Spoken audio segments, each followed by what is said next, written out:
Gold trusted gold buyers తాకట్టులో ఉన్న బంగారాన్ని విడిపించి ఈ రోజు ఉన్న మార్కెట్ ధరకే కొనబడును. మరిన్ని వివరాలకు సంప్రదించండి 7710777720. One of the top notch Epuri Somanna.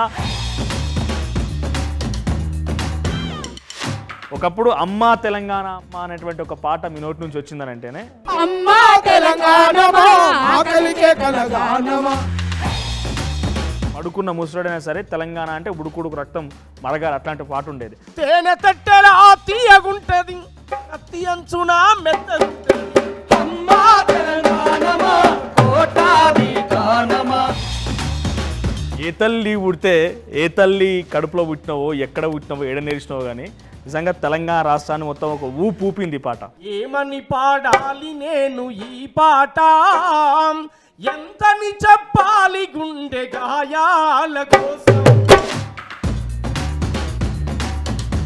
మొట్టమొదటిగా అప్పుడు నాటి కాలంలో ఉన్నప్పుడు కానీ అన్నలు అనేది చాలా పాపులర్, మావోయిస్టులు కానీ అన్నలు అనేది. అలా చూద్దామంటే భయపడే దొరలో దిక్కు పోలీసులో దిక్కు ఎటు చూసి నిర్బంధం ఉండేది కదా.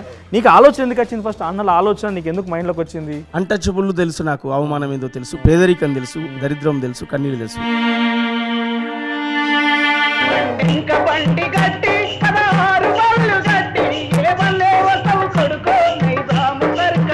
పొడుస్తున్న పొద్దు మీద నడుస్తున్న కాలమా. కేసీఆర్ తెలంగాణ జాతిపిత అనేటువంటి ప్రచారం బీఆర్ఎస్ పార్టీ చేసుకున్నది. అస్సలు ఎట్టి పరిస్థితులు ఒప్పుకోను. కేసీఆర్ ఏం త్యాగం చేసిండని, ఏ పోరాటాలు చేసిండని? శ్రీకాంతాచారి ఎల్బీ నగర్ చౌరస్తాలో పెట్రోల్ పోసుకొని చనిపోయాడు. కేసీఆర్ త్యాగానికి శ్రీకాంతాచారి త్యాగానికి ఒకసారి ముడిపెట్టి చూద్దాం. ఎవరిది త్యాగం అందాం? వీళ్ళు ఎంతసేపటికి పాతది గూలగొట్టు, కొత్తది కట్టు, దాని మీద కమిషన్ పట్టు. నడుస్తున్న పొద్దు మీద నడుస్తున్న కాలమా వారు తెలంగాణమా. పొడుస్తున్న పొద్దు మీద నడుస్తున్న కాలమా పోరు తెలంగాణమా. నమస్తే, వెల్కమ్ టు ఆర్టీవీ. నేను మీ మనోజ్. ఏ దేశమైనా ఏ ఖండమైనా ఎక్కడైనా ప్రశ్నించాలంటే దానికి పాట తోడు కావాల్సిందే. అటువంటి ప్రశ్నించేటోళ్ళు తెలంగాణలో చాలా మంది ఉన్నారు. కానీ ఆ ప్రశ్నించేటోళ్ళలోనే one of the top notch ఇప్పుడు నాతో పాటుగా ఆర్టీవీ స్టూడియోలో ఉన్నారు ఏపూరి సోమన్న. ఆయన తన బృందంతో పాటుగా వచ్చాడు. ఈ మధ్య కాలంలో ఆ ప్రశ్నించేటువంటి గొంతు కొంత డెఫినెట్గా ప్రభుత్వానికి సంబంధించి అనుకూలంగానే మారింది. చాలా అంశాలు ఉన్నాయి, మాట్లాడదాం. బట్ రాజకీయంగా కానివ్వండి, పాటలతో కానివ్వండి, ఈరోజు ఒక్కసారి మిమ్మల్ని అందరినీ కూడా ఒక ఊపేందుకు ఏపూరి సోమన్న బృందాన్ని ఆర్టీవీ స్టూడియో తీసుకొచ్చాం. Welcome to RTV Epuri Somanna. So ఏంటి, ఎలా ఉన్నారు? అంత బాగానే ఉందా? పాటలతో దుమ్ము లేపే ఏపూరి సోమన్న మధ్యకాలంలో కొంత గొంతు సైలెంట్ అయిందా? సైలెంట్ చేసిర్రా? ఓకేనా? సో మిమ్మల్ని తీసుకొచ్చి నేను ఈ పాటల కంటే మాటలు మాట్లాడిస్తే చూస్తూ నన్ను తిట్టుకుంటారు. ఒకసారి పాటతో స్టార్ట్ చేద్దాం. ఒకప్పుడు అమ్మా తెలంగాణ అమ్మ అనేటువంటి ఒక పాట మీ నోటి నుంచి వచ్చిందని అంటేనే పడుకున్న ముసరుడైనా సరే తెలంగాణ అంటే ఉడుకుడుకు రక్తం మరగాలి అట్లాంటి పాట ఉండేది. ఒకసారి ఆ పాటతో స్టార్ట్ చేద్దామన్నా. అమ్మా నీకు వందనాలమ్మో కమ్మా నీ ప్రేమా నీదమ్మో. అమ్మా నీకు వందనాలమ్మో కమ్మా నీ ప్రేమా నీదమ్మో. ఎట్టొల్లా మట్టి సిప్పవు, ఎట్టొల్లా మట్టి సిప్పవు, కాయిదోల్లా కాండగొడ్డలు. అమ్మా తెలంగాణమా ఆకలికే కలగానమా. అమ్మా తెలంగాణమా కోట్లాది గానమా. అమ్మా తెలంగాణమా కోట్లాది ప్రాణమా. అమ్మా తెలంగాణమా కోటాది ప్రాణమా. పౌరుషాలు గల్లా తల్లమ్మో పుట్టి నిల్లమ్మో. ఆ తేనె తట్టెలా తీయగుంటది, తేనె తట్టెలా తీయగుంటది, కత్తి అంచున మెత్తగుంటది. అమ్మా తెలంగాణమా కోటాది గానమా. అమ్మా తెలంగాణమా కోటాది ప్రాణమా.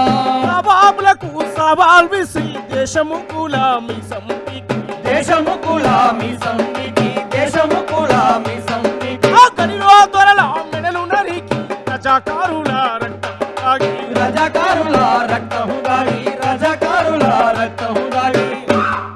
ఎట్టో నీ ఓ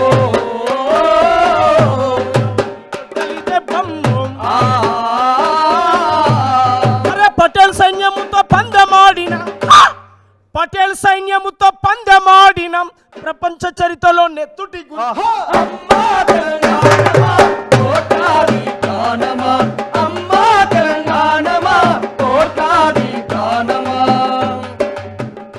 భీమును కలిసి మొక్కేటి కేసాపూరు జాతర చూడు కేసాపూరు జాతర చూడు కేసాపూరు జాతర చూడు కలిగిన సీతకు మొండి రామునికి బంధం కలిపే భద్రాచలము బంధం కలిపే భద్రాచలము బంధం కలిపే భద్రాచలము శివ శివ అంటూ ఒక్క పొద్దుడిసే విములాడ రాజన్న రూపం చూడు వెములాడ రాజన్న రూపం చూడు వెములాడ రాజన్న రూపం చూడు పాయలై విడిపోయే గంగా ఏడు పాయల జాతర చూడు ఏడు పాయల జాతర చూడు ఏడు పాయల జాతర చూడు తురలకు బిడ్డలనిచ్చే సమ్మక్క సారక్క జాతర చూడు సమ్మక్క సారక్క జాతర చూడు సమ్మక్క సారక్క జాతర చూడు పాశమ్మ పోషమ్మ కాలమ్మ తల్లి కండి మైసమ్మ కనుగుట్ల చూడు గండి మైసమ్మ కనుగుడ్డ చూడు గండి మైసమ్మ కనుగుడ్డ చూడు కొమ్రెల్లి మల్లను చూడు ఓ కళ్ళు తాగుండు ఆ కోటి దేవుండ్లకు దీపం పెట్టినం ఆ కోటి దేవుండ్లకు దీపం పెట్టిన తెలంగాణ తల్లిని చూడు అమ్మా తెలంగాణమా కోటాది ప్రాణమా అమ్మా తెలంగాణమా కోటాది ప్రాణమా ఆ తెలంగాణమా కోట్లాది ప్రాణమా అమ్మా తెలంగాణమా కోటాది ప్రాణమా అమ్మా నీకు వందనాలం ఓ అమ్మా నీ ప్రేమ నీరమ్ము ఆ సల్లగుంటేనే పిల్ల మేకలు నువ్వు సల్లగుంటేనే పిల్ల మేకలు సల్లగుంటారు మెల్లంగుంటారు అమ్మా తెలంగాణమా కోటాది ప్రాణమా అమ్మా తెలంగాణమా కోటాది ప్రాణమా అద్భుతంగా ఏం పాటనా ఇది. ఏ తల్లి పుడితే ఏ తల్లి కడుపులో పుట్టినవో ఎక్కడ పుట్టినవో ఏడ నేర్చినావో కానీ నిజంగా తెలంగాణ రాష్ట్రాన్ని మొత్తం ఒక ఊపు ఊపింది ఈ పాట. అద్భుతంగా పాడతావు. సో ఫస్ట్లో ఏపూరి సోమన్న అంటే పాట రూపం అందరికీ ఎరికే, కానీ ఏపూరి సోమన్న ఎక్కడి నుంచి వచ్చిండు, ఎట్లా అనికిపుచ్చుకున్నాడు, ఈ పాటల ఒక ప్రయాణం ఎట్లా మొదలైంది, నిన్ను కన్నా తండ్రి ఎవరు తల్లి ఎవరు? మాది సూర్యాపేట జిల్లా, ఇప్పుడు సూర్యాపేట జిల్లా అన్న, ఒకప్పుడు ఉమ్మడి నల్గొండ జిల్లా. విప్లవ పోరాటాలకు పేరుగాంచిన కోటం బరిసెలందుకొని బరిలో ముందు నిలిసే సూర్యపేటం మట్టి మనుషుల వెతలను కథలు రాసే వట్టి కోటం భీమిరెడ్డి ఐలమ్మలు రగిలించిన పోరుబాటం యుద్ధ గీతి సుద్దాల అడుగుల సవ్వడి ఆటం బండెనుక బండని గరిజించే యాదగిరి పాటం ఏమని పాడాలి నేను ఈ పాట ఎంతని చెప్పాలి గుండె గాయాల కోసం ఏమని పాడాలి నేను ఈ పాట ఎంతని చెప్పాలి గుండె గాయాల కోసం ఏమని పాడాలి నేను ఈ పాట ఎంతని చెప్పాలి గుండె గాయాల కోసం తెరచబడ్డ కూలి తల్లి కన్నీటి వలపోత రక్తం వరదై పారిన తెలంగాణ కడుపు కోతం ఏమని పాడాలి నేను ఈ పాట ఎంతని చెప్పాలి గుండె గాయాల కోసం ఏమని పాడాలి నేను ఈ పాట ఎంతని చెప్పాలి గుండె గాయాల కోసం ఈ గాయాల గోసలో పుట్టినోన్ని తెలంగాణ రైతాంగ సాయుధ పోరాటం భీమిరెడ్డి నరసింహారెడ్డి మల్లు స్వరాజ్యమ్మ ధర్మభిక్షం ఆరుట్ల కమలాదేవి అనేక మంది మహానుభావులు ఉప్పల మరుసులు లాంటి మహానుభావులు సూర్యాపేటకు 4 సార్లు ఎమ్మెల్యేగా గెలిచి చివరి జీవితంలో చెప్పులు గుడుతూ చనిపోయిన నిజాయితీ పరుడు పుట్టినటువంటి గడ్డ. మలిదశ తెలంగాణ ఉద్యమాన్ని పట్టాలకెక్కించి విప్లవోద్యమాన్ని ముందుకు నడిపిన మహానుభావుడు మారోజు వీరన్న పుట్టినటువంటి గడ్డ. ఆ నేల మీద పుట్టొచ్చిన మా ఊరు వెలిశాల. మాది సూర్యాపేట జిల్లా, ఇప్పుడు సూర్యాపేట ఒకప్పుడు ఉమ్మడి నల్గొండ జిల్లా. ఆ గడ్డ మీద పుట్టినోన్ని ఆ ఉద్యమ పాఠాలు భావాలు నేర్చుకొని ప్రజల్లోకి వచ్చి దాదాపు 27 సంవత్సరాలుగా కాలికి గజ్జగట్టి సాంస్కృతిక ఉద్యమంలో మీ ముందుకు వచ్చినోన్ని. సూర్యాపేటలో మొదలైనటువంటి సోమన్న పాట తెలంగాణ రాష్ట్రాన్ని సాధించడంలో చాలా కీలక పాత్ర పోషించింది. ఇప్పటికీ ఎప్పటికీ ప్రశ్నించే గొంతుగా మారింది. సో ఏంటి అంటే కుటుంబంలో ఎవరైనా ఈ నేపథ్యం ఉండేనా? అంటే నువ్వు చాలామంది స్ఫూర్తి పొంది వచ్చినావు, మా రోజు వీరన్న, లేకపోతే చాలామంది ఉన్నత ఉద్యమకారుల పేరు చెప్పినావు. ఒకప్పుడు చిన్నప్పుడు ఊళ్ళో ఉండానంటే ఉదాహరణకి మనం పాతకాలం జనరేషన్ చూసినా కూడా బర్రలగాయనో గొర్రెలగాయనో గాడికే అయిపోయేది, కానీ పెద్ద పెద్ద చదువులు చదవలే, ఈ కవిత్వాలు నేర్వలే, భావాలు రాయలే, పద్యాలు రాయలే. ఎవరో మహానుభావులు గద్దరు లాంటి వాళ్ళు తప్ప కొంతమందికే సాధ్యం కాలేదు. ఎట్లా సాధ్యమైంది నీకు? ఎట్లా కుటుంబం నుంచి ఎవరు ఉండేనా? నాయనో అమ్మ ఎవరన్నా ఈ నేపథ్యం ఉండేనా? ఎవరు లేకుండే, నాన్న అమ్మ ఎవరు లేకుండే. చిన్నతనంలో అత్యంత 6-7 సంవత్సరాల కాలంలో నాన్న నాకు దూరం అయ్యాడు, నాన్న లేడు. అట్లా ఒంటరితనంలో ఉన్నటువంటి నా జీవితానికి పాట, పల్లె ఒడి, ప్రకృతి నన్ను దగ్గర తీసింది. ఆ పాటలు ఉద్యమకారులు గ్రామాల్లోకి వచ్చి పాడుతున్న పాటలు, విప్లవకారులు ప్రజల్లోకి వచ్చి పాడుతున్నటువంటి పాటలు, గద్దరన్న లాంటి మహాగాయకులు ఆ రోజుల్లో క్యాసెట్ రూపంలో అవి అజ్ఞాతంగా ఎక్కడో ఒకడ దొరికేటువంటి ఆ పాటలు టేప్ రికార్డులలో, ఆ టేప్ రికార్డు కూడా మా ఇంట్లో లేక వేరేటోళ్ళ ఇళ్ళ టేప్ రికార్డులకు పోయి తీసుకొచ్చినటువంటి ఇన్నటువంటి చరిత్ర. అవి పొద్దాకైంది. ఇది ఇవన్నీ ఎప్పుడు 12-13 ఏళ్ళ ఏజ్లో జరిగిన ప్రక్రియ. అంటే అదంతా అరిగోస పడితేనే ఆ భావాన్ని ఉనికి పుచ్చుకున్నావు అంతే. Yes, ఏదో మనం బడాబాబులు ఇళ్ళ పుట్టిన దొరల కుటుంబాలు కాదు, మన అరిగోస పడ్డం, అవ్వయ్య కట్టం చేస్తున్నారు, వ్యవసాయం ఇవన్నీ చూసినావు కాబట్టి ఆడి నుంచి మొదలైన ప్రయాణం. మొట్టమొదటిగా ఇప్పుడు అప్పుడు నాటి కాలంలో మీరు ఉన్నప్పుడు కానీ అన్నలు అనేది చాలా పాపులర్, మావోయిస్టులుగా అన్నలు అనేది. అలా చూద్దామంటే భయపడే దొరలో దిక్కు, పోలీసులో దిక్కు, ఎటు చూసి నిర్బంధం ఉండేది కదా. నీకు ఆలోచన ఎందుకు వచ్చింది? ఫస్ట్ అన్నల ఆలోచన నీకు ఎందుకు మైండ్లోకి వచ్చింది? అంటే నేను పుట్టి పెరిగింది వెలివాడలో. అన్టచబుల్ తెలుసు, నాకు అవమానం ఏందో తెలుసు, పేదరికం తెలుసు, దరిద్రం తెలుసు, కన్నీళ్ళు తెలుసు. దీనికి తోడు ఇంకా కన్నటువంటి వాళ్ళు లేకపోవడం, ఈ అన్నిటి వల్ల నాకు చిన్నప్పటి నుంచి నలుగురి కోసం పనిచేయడం అంటే ఇష్టం, నలుగురికి న్యాయం జరిగే దారిలో నడవడం అంటే ఇష్టం. ఆ చిన్నతనంలో 12-13 ఏళ్ళ ఏజ్లోనే గద్దరన్న టేప్ రికార్డులో విన్నటువంటి పాటలను వినుకుంటూ నేను అడవిలో పోయి, అంటే పొలం కాడికి, బావి కాడికి, అక్కడ చేలల్లోకి పోయినప్పుడు అక్కడ ప్రాక్టీస్ చేసుకునేవాడిని. నాకు నేను ఇవి ఇక్కడ విని, నైట్ ఇక్కడ విని, పొద్దాక అక్కడ ఒక్కనే సింగిల్గా ప్రాక్టీస్ చేసుకునేవాడిని. మళ్ళీ ఎవరైనా చూస్తురా లేరని భయపడుతూ నాకు నేనే పాడుకునేటువంటి, నాకు నేనే గునుగుతుండేవాడిని, నిరంతరం గునుగుతుండేవాడిని. అట్లా ప్రతి పాట నాకు నోటికి వచ్చు. ఏ పాట కూడా నేను చూసుకుంటా ఆ రోజుల్లో అసలు ఏ పాట కూడా పాడకపోయేది. జరే ఎప్పుడైనా తప్పని పరిస్థితి వస్తే కొత్త పాట అయితే, అప్పటికప్పుడు రాసిన పాట అయితే ఒక్కోసారి చెక్ చేసేది అనుకో, కానీ మేజర్గా నేను పాడే ప్రతి పాట కూడా నోటికి వస్తుంది. అంటే అట్లా అప్పటి నుంచే నాకు చిన్నప్పటి నుంచి ప్రశ్నించే పాటలే, ఎస్, సినిమా పాటలు కాదు. అవి ఏవి రావు. అది నాకు నేర్పిన, కొట్టినా తిట్టినా నేను అవి పాడలేను. నాకు స్టార్టింగ్ బేసే నా చిన్ని తమ్ముళ్ళారాం, శంకరన్న వారసులారాం, శంకరన్న బాటల మీరు షరికై పోరండయ్యో.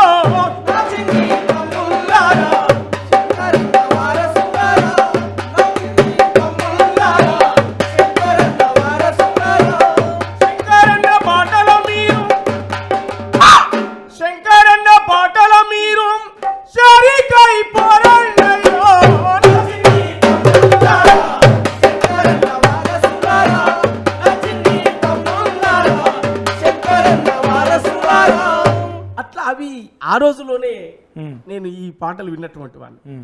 వందనమో వందనమమ్మో నా సెల్లేల స్వర్ణమ్మం, బంధుకూల వందనమమ్మ, పక్క రైతుల వందనమమ్మ, సిన్ని పూనల వందనమమ్మ,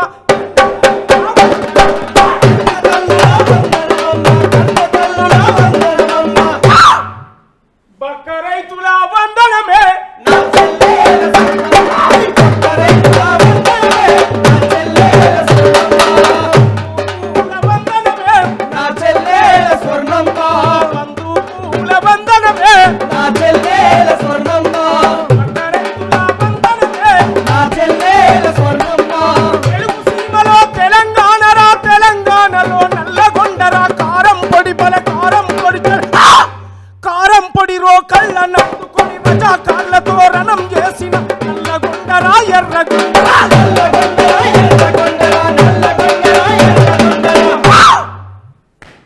నల్గొండ సెల్లలే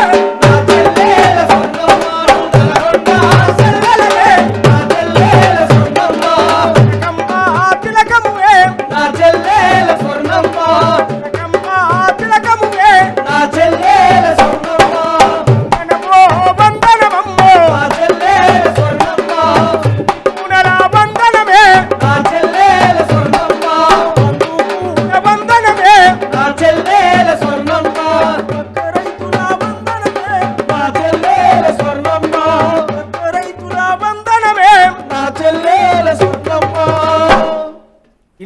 పాటలు క్యాసెట్ రూపంలో వేసుకొని వింటున్నటువంటి కాలం.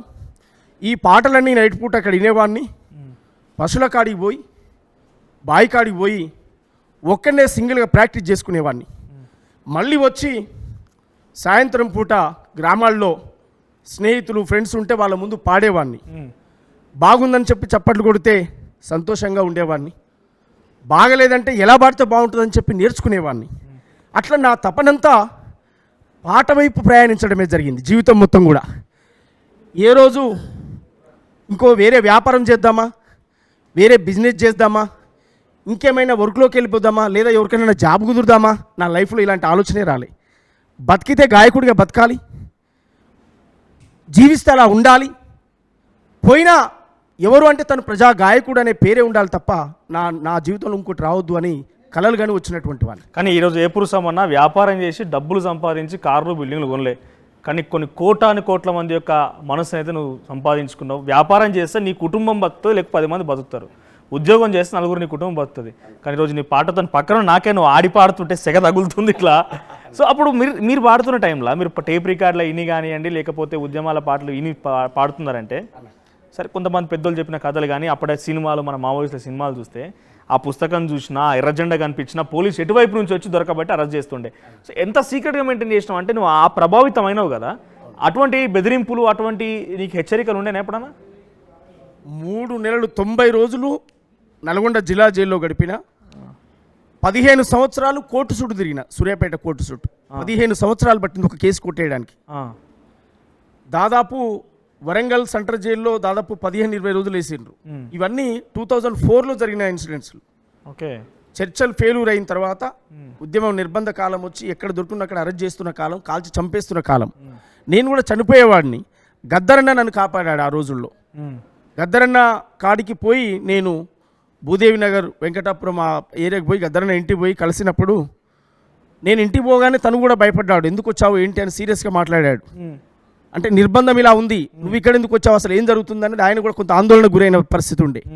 నేను విషయం అంతా ఎక్స్ప్లెయిన్ చేసినాక దగ్గర తీసి ఇక్కడే ఉండు, నువ్వు బయటకు పోతే చంపేస్తాను నేను అని చెప్పి నన్ను ఒక 2 నెలలు 3 నెలలు తన ఇంట్లో పెట్టుకొని.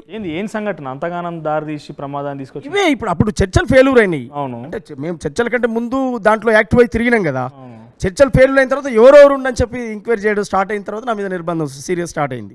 అంటే లీగల్గా తనే తిరుగుతాడు, బయట ఇక్కడ ఉంటాడు కనుక ఈయనకు బయట అండర్ గ్రౌండ్ ఉన్న వాళ్ళతో సంబంధాలు ఉంటాయని చెప్పి ఆ రోజుల్లో ఆ టార్చర్ స్టార్ట్ అయింది. అంటే ఇటువంటి భావాజాలం ఉన్న వాళ్ళు డెఫినెట్గా ఈ బయట ఈ దొరల రాజ్యంలో ఈ ప్రభుత్వంలో మనం చేయలేమని చెప్పి బంధువు బట్టి లోపలికి పోతారు కదా. అసలు ఆలోచన రాలే నీకు ఎప్పుడు? నాకు అలాంటి ఆలోచనలు కూడా వచ్చినాయి. అది పంచుకున్న వాళ్ళక్కడ పంచుకున్నాను. కానీ ఒక సాంస్కృతిక ఉద్యమ కళాకారుడిగా నీ పాత్ర ప్రజల్లో ఉండాలి తప్ప లోపల కాదు అనేటువంటి మాటలు కూడా విని నేను బయటనే ఉన్నాను. ఓకే, అలా జరిగింది. అటువంటి ఆలోచన టైంలో ఏమనిపించింది ఇంట్లో చుట్టుపక్కల వాళ్ళకి కానీ దోస్తులకు కానీ ఇంకెవరికి? ఏమీ అనిపించలేదు. జీవితం సరే ఇప్పుడు మారుతున్న పరిస్థితుల దృష్ట్యా, ఆలోచన దృష్ట్యా ఇప్పుడు ప్రజల పాట పాడాలి, ప్రజల బాణి వినిపించాలి. సేమ్ టైం కాలం కలిసి వచ్చే అవకాశాలు వస్తే నాలాంటి ఎంతో మందిని చట్టసభల్లోకి తీసుకెళ్లాలి. బాబాసాహెబ్ అంబేద్కర్ ఐడియాలజీకి వచ్చిన తర్వాత ఓటు అనే ఆయుధం ఏంటిది అని తెలుసుకున్న తర్వాత కానీ నాలో మార్పు వచ్చింది. అంతకుముందు నాకు ఎర్రస్తూపం కనపడితేనే ఆనందం. నా పేరు కూడా కామ్రేడ్ ఏపూరు సోమన్న అని ఉంటే ఎంత బాగుండు అనుకునేవాడిని కదా. ఆలోచనతో వచ్చినటువంటి వాడిని. అందువల్ల అప్పుడు కుటుంబం, ఫ్యామిలీ ఎవరు కనపడరు ఆ సిచ్యువేషన్లో ఉన్నప్పుడు. అందువల్ల నేను ఇలా ఒకవేళ కాంగ్రెస్ పార్టీలో రాజకీయంగా కొనసాగుతున్నప్పటికి కూడా నాకు తిరుగుబాటు ధోరణి, విప్లవ ధోరణి అనేది నా ప్రాణం. అది నాకు బాల్యంలో నాకు అబ్బినటువంటి ఇది. అది నా దాంట్లో బాటలోకి వెళ్ళి పోదు. అది అట్లని కాంగ్రెస్ పార్టీ అద్భుతంగా ఇవాళ డెమోక్రసీని, భారత రాజ్యాంగాన్ని గౌరవిస్తూ బాబాసాహెబ్ అంబేద్కర్ ఐడియాలజీని ప్రజల్లోకి తీసుకుపోయే ప్రయత్నం ఇవాళ రాహుల్ గాంధీ నాయకత్వంలో జరుగుతూ ఉంది. సామాజిక న్యాయానికి పెద్దపీట వేశారు.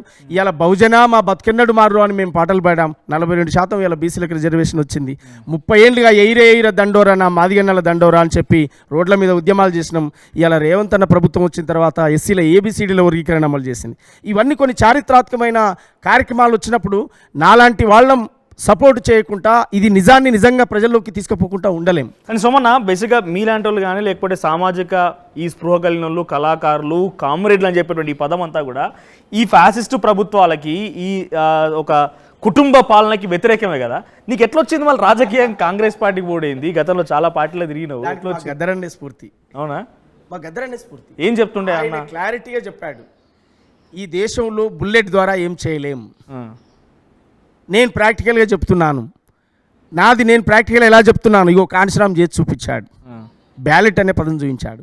నేను ప్రాక్టికల్ చేసి చూసి చెప్తున్నా. నేను బాబాసాహెబ్ అంబేద్కర్ ఇచ్చినటువంటి ఓటు హక్కు ద్వారా ఇక్కడ రాజ్యం సాధించవచ్చు. మనం బుల్లెట్ పట్టుకోవడం ద్వారా రక్తపాతమై మన జాతులు మన వర్గాలు పీడన లేకుండా చనిపోవడమే పరిష్కారం అయితే తప్ప సమస్య పరిష్కారం కాదు. ఆ దాఖలాలు కనపడట్లేవు ఎక్కడ కూడా. అందువల్ల మనం బ్యాలెట్ వైపు పోవాలనేటువంటి ఆలోచన నేను గద్దరన్న నుంచి నేర్చుకున్నది. నేను కాన్సీరామ్ జీవితం స్టడీ చేసి నేర్చుకున్నది. నేను బాబాసాహెబ్ అంబేద్కర్ జీవితాన్ని స్టడీ చేసి నేర్చుకున్నాను. ముఖ్యంగా ప్రధానంగా అన్నిటికంటే కూడా ఇండియాలో ఏం చేయాలని చెప్పి కులం వర్గం రెండు పోరాటాలు జమిలి పోరాటాలు నడవాలని చెప్పిన మారోజు వీరన్న ఐడియాలజీని చదువుకునేటువంటి వాళ్ళం కనుక ఆ క్రమేపీ వస్తున్న క్రమంలో 2004 వరకు ఒక ఆ ఐడియాలజీ ఉన్నటువంటి మేము ఆ 4 తర్వాత మాలో మార్పు వచ్చింది. సామాజిక విప్లవోద్యమాలు నడవడం, సమాజంలో కుల సంఘాలు నడవం, అస్తిత్వ పోరాటాలు నడవడం, హక్కుల పోరాటాలు నడవం, ఈ అన్నిటి కోసం మా గొంతును గలంగా విప్పడం మేము పనిగా పెట్టుకున్నాం. ఆ ప్రజా ఉద్యమాల్లో ఎప్పుడైతే వచ్చామో మా తండాల మా రాజ్యం, మా ఓట్లతో మా శాతం మాకు కావాలి, మా వాటా మాకు కావాలి, జనాభా ప్రాతిపదికన మా హక్కులు మాకు ఉండాలి, ఈ నినాదం తెర మీదకి రావడం ద్వారా మా లైన్ అంతా ఇటువైపు అయిపోయింది. ఎస్, ఖచ్చితంగా మనం ఇక్కడ ఉండాలి, మనం అడవుల్లో పోయి చనిపోవడం కాదు, గ్రామాల్లోనే ఉండాలి, గ్రామాల్లో జరిగే అన్యాయాలను ఎదిరించాలి, అక్రమాలను ఎదిరించాలి, బాబాసాహెబ్ అంబేద్కర్ ఇచ్చిన ఓటక్కును ఉపయోగించుకునే ఇవాళ రాజ్యంలోకి వెళ్ళాలి అనేటువంటి ఒక కాన్సెప్ట్తో మేము ఇటు మళ్ళాం. రైట్, మాటైనా పాటన ఏ పురుషం మనకి పెట్టింది పేరు. కానీ ఒక్కసారి మనం మారోజు వీరన్న పేరు తీసుకున్నాం కాబట్టి బహుజన ఉద్యమాలన్నా తెలంగాణ ఉద్యమాలన్నా డెఫినెట్గా మారోజు వీరన్న గుర్తు చేసుకోవాల్సిందే. ఒకసారి నువ్వు పాడిన పాట మారోజు వీరన్న గురించి ఒక 2 లైన్లు మంచిగా గుర్తు చేసుకుని పాడుకుందాం. బహుజన విప్లవ కెరటం మారోజు వీరన్న, అనగారిన ప్రజల గుండె తరువే మాయ. బహుజన విప్లవ కెరటం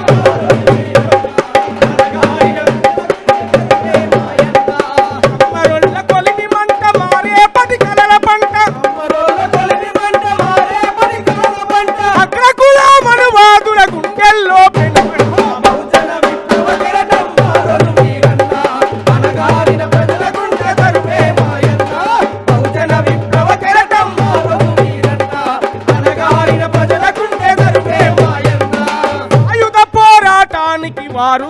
సాయుధ పోరాటానికి దారులు వేసిన గడ్డ, సాయుధ పోరాటానికి దారులు వేసిన గడ్డ, కత్తులకు నెత్తురొద్దిన కొత్తగూడెము బిడ్డ, కత్తులకు నెత్తురొదిన కొత్తగూడెము గడ్డ, సురమ్మ రామలింగం ఆశల రూపానివై, సురమ్మ రామలింగం ఆశల రూపానివై, విద్యాబుద్ధులు నేర్చి ఉద్యమాల బాటబట్టి, విద్యాబుద్ధులు నేర్చి ఉద్యమాల బాటబట్టి, మార్క్స్ పూలే అంబేద్కర్ మహనీయుల దారిలోన,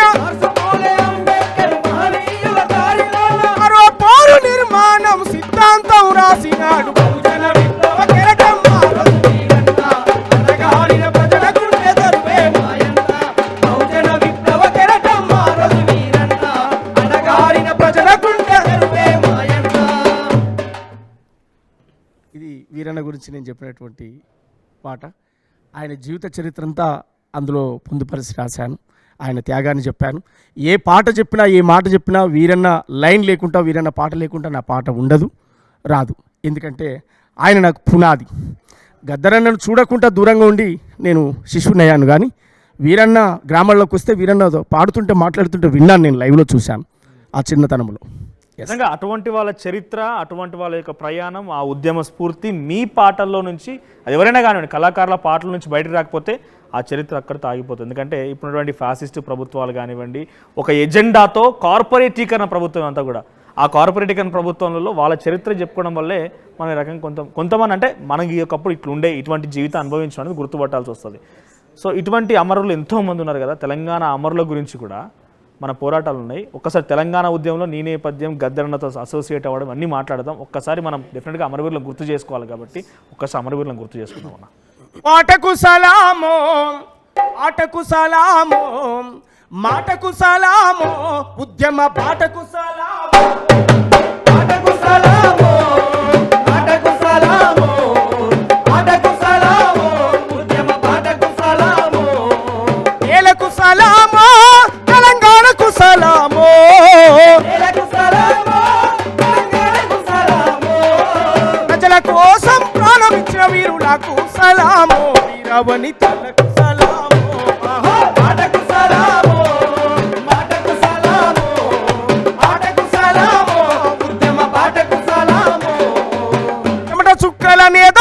చేసి పోడుపోతం చేసి పంటను తీస్తే గిరిజన తగలను దోసుక తింటూ శిస్తుగట్టమని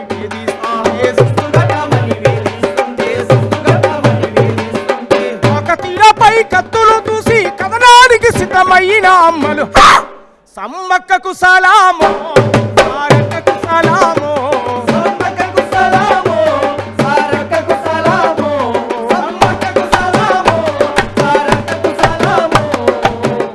రాజులతో యుద్ధం చేసి పడుగులనందరిని సిద్ధం చేసి గోల్కొండపై పాదం మోపి బహుజన రాజ్యం జెండను బాతి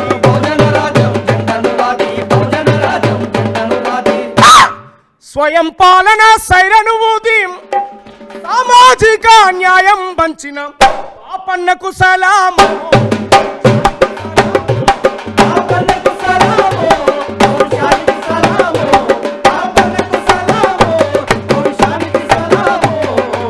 మలకలను ఏకం చేసి రోకలి బండలు చేతుల బట్టి దొరపు స్వాములకెదురుగా నిలిచి భూమి భుక్తికై పోరును నడిపి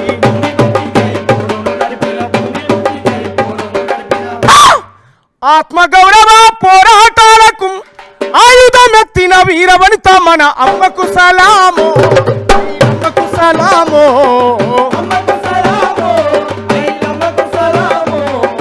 అమ్మకు సలామో ఆటకు సలామో ఆటకు సలామో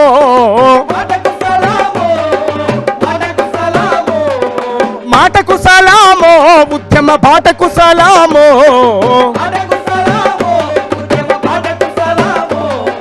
నేలకు సలామో తెలంగాణకు సలామో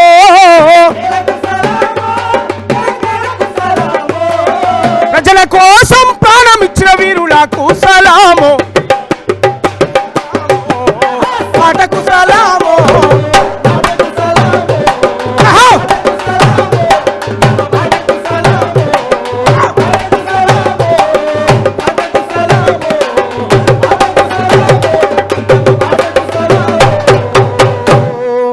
జోహార్ తెలంగాణ మన వీరులకు జోహార్ జోహార్. డెఫినెట్ గా తెలంగాణ రాష్ట్రం అంటే 60 ఏళ్ల చరిత్ర. ఒక్కరు గారు ఇద్దరు కాదు, కొన్ని వేలాది మంది మరణిస్తే ఈరోజు తెలంగాణ రాష్ట్రం సిద్ధించింది. ఆ తెలంగాణ రాష్ట్రం రోజు చాలా గర్వంగా తెలంగాణ కళాకారుడు అని కానీ తెలంగాణ రాష్ట్రం అని తెలంగాణ ప్రభుత్వం అని చెప్పుకోగలుగుతున్నాం. వారందరికీ కూడా డెఫినెట్గా ఒక్కసారి మనం నివాళులు అర్పించాల్సిందే. జోహార్ తెలంగాణ మన వీరులకు. దాంట్లో ఏపూరు సోమన్ లాంటి వాళ్ళు కొన్ని వేలాది మంది ఉద్యమాలలో నిజంగా నాకు తెలిసి ఎన్నిసార్లు జైలుకు పోయిర్రో, ఎన్నిసార్లు తిండి తిప్పలు మాని స్టేజ్ల మీద ఎగిరిర్రో, ఇవన్నీ తలుచుకుంటే ఒక రకంగా మనకు ప్రత్యక్షంగా దాంట్లోకి వెళ్ళి అనుభవించిన వారు చూసిన వారు అడిగితే ఒక డైరెక్ట్గా కన్నీళ్ళు పెట్టుకుంటారు. ఒకసారి ఏపూరు సోమన్ అడుగుదాం. సోమన 60 ఏళ్ళ ఉద్యమం కదా, మలిదశ ఉద్యమంలో తెలంగాణ రాష్ట్రం సిద్ధించింది. మీరు చెప్తున్నటువంటి మారోజు వీరన్న కానీ గద్దరన్న కానీ అందరూ కూడా ఇప్పటి నుంచో పోరాడుతున్న 60 ఏళ్ళ నుంచి అని అంటే దాదాపు ఉన్న దాంట్లో ఒక 10 మంది 20 మంది ఉన్న అప్పటి నుంచి పోరాడిన వాళ్ళు. సో తెలంగాణ ఉద్యమం గురించి చెప్పాలంటే ఫస్ట్ నీకు గుర్తుకొచ్చేది ఏంటి? తెలంగాణ ఉద్యమం గురించి చెప్పాలంటే నాకు గుర్తుకొచ్చేది అమరవీరుల త్యాగాలి. వారు మేము బతికున్నాం, ఇలా వారి గానాన్ని పాడుతున్నాం, వారి త్యాగాలను చెప్తున్నాం. వారి ప్రాణాలను గడ్డిపోచతో సమానంగా తృణప్రాయంగా వారి ప్రాణాలు అర్పించారు. తెలంగాణ ఉద్యమం అంటే గుర్తొచ్చేది ఏంటి? ప్రాణాన్ని మించింది ఈ సృష్టిలో ఏముంది? ప్రాణాన్నే ఇచ్చారు. ఇక దాన్ని ఇంకా అంతకంటే ఏం చెప్పలేము ఒక మనిషి గురించి. అందువల్ల తెలంగాణ ఉద్యమం అంటే గుర్తొచ్చేది చనిపోయిన అమరుల త్యాగాలు, వీధిన పడ్డ రోడ్డు మీద పడ్డ వారి కుటుంబాలు, వారి జీవితాలు. ఒక ఇంట్లో ఎదిగిన కొడుకు పోతే ఆ తల్లి బాధ తండ్రి బాధ ఏంటో అర్థమవుతుంది. ఇవాళ 1200 మందికి పైగా ఆ కుటుంబాల పరిస్థితి ఏంది, వారి రోదన ఏంది. అలాంటి విషయాలకు పరిష్కారం జరగాలి. అమరవీరుల కుటుంబాలకు న్యాయం జరగాలి. జరిగినప్పుడే వచ్చిన తెలంగాణకు అర్థం ఉంటుందని కూడా మేము అనేక పాటల రూపాల్లో పాడుతూ ప్రజలను చైతన్యవంతం చేస్తున్నటువంటి పరిస్థితి ఉంది. అందువల్ల తెలంగాణ ఉద్యమంలో జనహోరు సంద్రమై ఎగిసాటి కెరటమై త్యాగాల వీణపై రాగాల రాసులై 3.5 కోట్ల గొంతుల కాటై ప్రజా తెలంగాణ పల్లవందుకొని నా వజాగుతుంది కొత్త పోరాటతో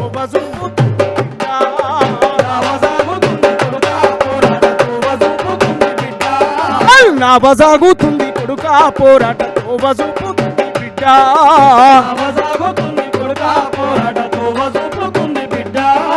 పోరు సాగుతుంది కొడుక తెలంగాణ హోరు సాగుతుంది బిడ్డ హోరు సాగుతుంది కొడుక తెలంగాణ హోరు సాగుతుంది బిడ్డ. అట్లా తెలంగాణ పిలుపునిచ్చినటువంటి వాళ్ళం. గద్దరన్న నాయకత్వంలో 100 కిలోమీటర్లు పాదయాత్ర చేసి తెలంగాణ నేలంతా కూడా చనిపోవద్దు బిడ్డలారా అని చెప్పినటువంటి సందర్భం. పోరాడి సాధించుకుందాం తెలంగాణను తప్ప మనం చనిపోవద్దు అనేటువంటి సందర్భాన్ని చెప్పాం. ఇవాళ తెలంగాణ రాష్ట్రం రావడానికి అమరవీరుల త్యాగాలే కారణం. అమరవీరుల త్యాగాలను చూసి చలించిపోయిన సోనియా గాంధీ కాంగ్రెస్ ప్రభుత్వం తెలంగాణ ఇచ్చినటువంటి చారిత్రాత్మక అవసరాన్ని కూడా ప్రజల్లోకి చెప్పాల్సి. సోమన్న, ఇప్పుడు చరిత్రలలో జరిగినటువంటి అంశాలని కొన్ని సినిమాల రూపంలో, కొంతమంది వీడియోల రూపంలో, మీలాంటి వాళ్ళ ప్రసంగాల రూపంలో, మాలాంటి వాళ్ళ వార్తల రూపంలో అప్పుడప్పుడు ఒక శ్రీకాంతాచారి ఉదాహరణగా తీసుకుంటే, చేతికి అందొచ్చిన కొడుకు ఒంటిపైన పెట్రోల్ పోసుకొని నిప్పంటించుకొని మారిపోతూ ఉంటే, చర్మం అంతా కాలిపోతుంటే, దాదాపుగా 80% కాలిపోయిన చర్మాన్ని తీసుకొని ఆ తల్లి కళ్ళకు చూపించింది. ఆ తల్లి బాధ ఏందో అంటే అదొక ఎమోషన్, అది ప్రత్యక్షంగా చూసిన వారికి తప్ప తెలియదు. సో తెలంగాణ ఉద్యమంలో ఎటువంటి ముందడుగు పడ్డది, తెలంగాణ ఉద్యమంలో ఎటువంటి పాట ఆట ఉండేది, తెలంగాణ ఉద్యమంలో కళాకారులు ఏ రకంగా అంటే, అది ఇప్పుడు ఉదాహరణ తీసుకుంటే కాంగ్రెస్ పార్టీ ఒక సభ పెట్టిందనంటే, కాంగ్రెస్ పార్టీ బీఆర్ఎస్ బీజేపీ సభ పెట్టిందంటే, కళాకారులను పిలుచుకుంటారంటే వాళ్ళకు కొన్ని ఏర్పాట్లు ఉంటాయి. మంచిలు తాగడానికో, ఒక వేదికను, ఒక సభ, ఒక సమావేశం అని ఒక హంగామా ఉంటుంది. కానీ అప్పుడు వేదికలు ఎక్కడికి పోతే అక్కడ మనం కూర్చున్నదే వేదిక, పాట పాడిందే సభ, ఎక్కడుంటే అక్కడనే కదా. సో అటువంటి సందర్భాలలో ఎటువంటి పోరాటం జరిగింది, నీ పాత్ర ఏంది, నీ పాత్రకు నువ్వే చెప్పు. ఎందుకంటే తెలంగాణ ప్రజలకు తెలుసు ఎవరేం చేసిరు అనేది. దీంట్లో ఒక్కొక్కరి గురించి మనం డిఫైన్ చేసి మాట్లాడాల్సిందిగా, తెలంగాణ సమిష్టిగా 4 కోట్ల మంది మొత్తం కూడా వాళ్ళు పోరాడితే ఈరోజు తెలంగాణ రాష్ట్రం సాధన అయింది. కాబట్టి కళాకారుల పాత్ర గురించి ఏంటిది? అప్పుడు తెలంగాణ వచ్చిందని అంటేనే కళాకారులు, ఈరోజు కళాకారులు ఏడున్నారు? తెలంగాణ పోరాటం రగిలించడానికి కారణం కళాకారులు. తెలంగాణ ఉద్యమం ఇలా అన్యాయమైందని చెప్పింది పాటల రూపంలో. తెలంగాణ ప్రత్యేక రాష్ట్రం కావాలనే డిమాండ్ను ప్రజల్లోకి తీసుకుపోయింది పాట ద్వారా, మాట ద్వారా. అందువల్ల కళాకారుల పాత్ర అమోఘమైనది. ఆ కళాకారుల యొక్క పాటలు, ప్రజా పోరాటాలు రగిలించిన తర్వాత అమరవీరులు, విద్యార్థి వీరులు ముందుకొచ్చి మా ప్రాణం పోతరన్న ఈ రాష్ట్రం వస్తుందేమో, ప్రాణమున్న పోనీ కానీ మాకు రాష్ట్రమే కావాలని చెప్పి నినదించి వాళ్ళు ప్రాణాలు అర్పించారు.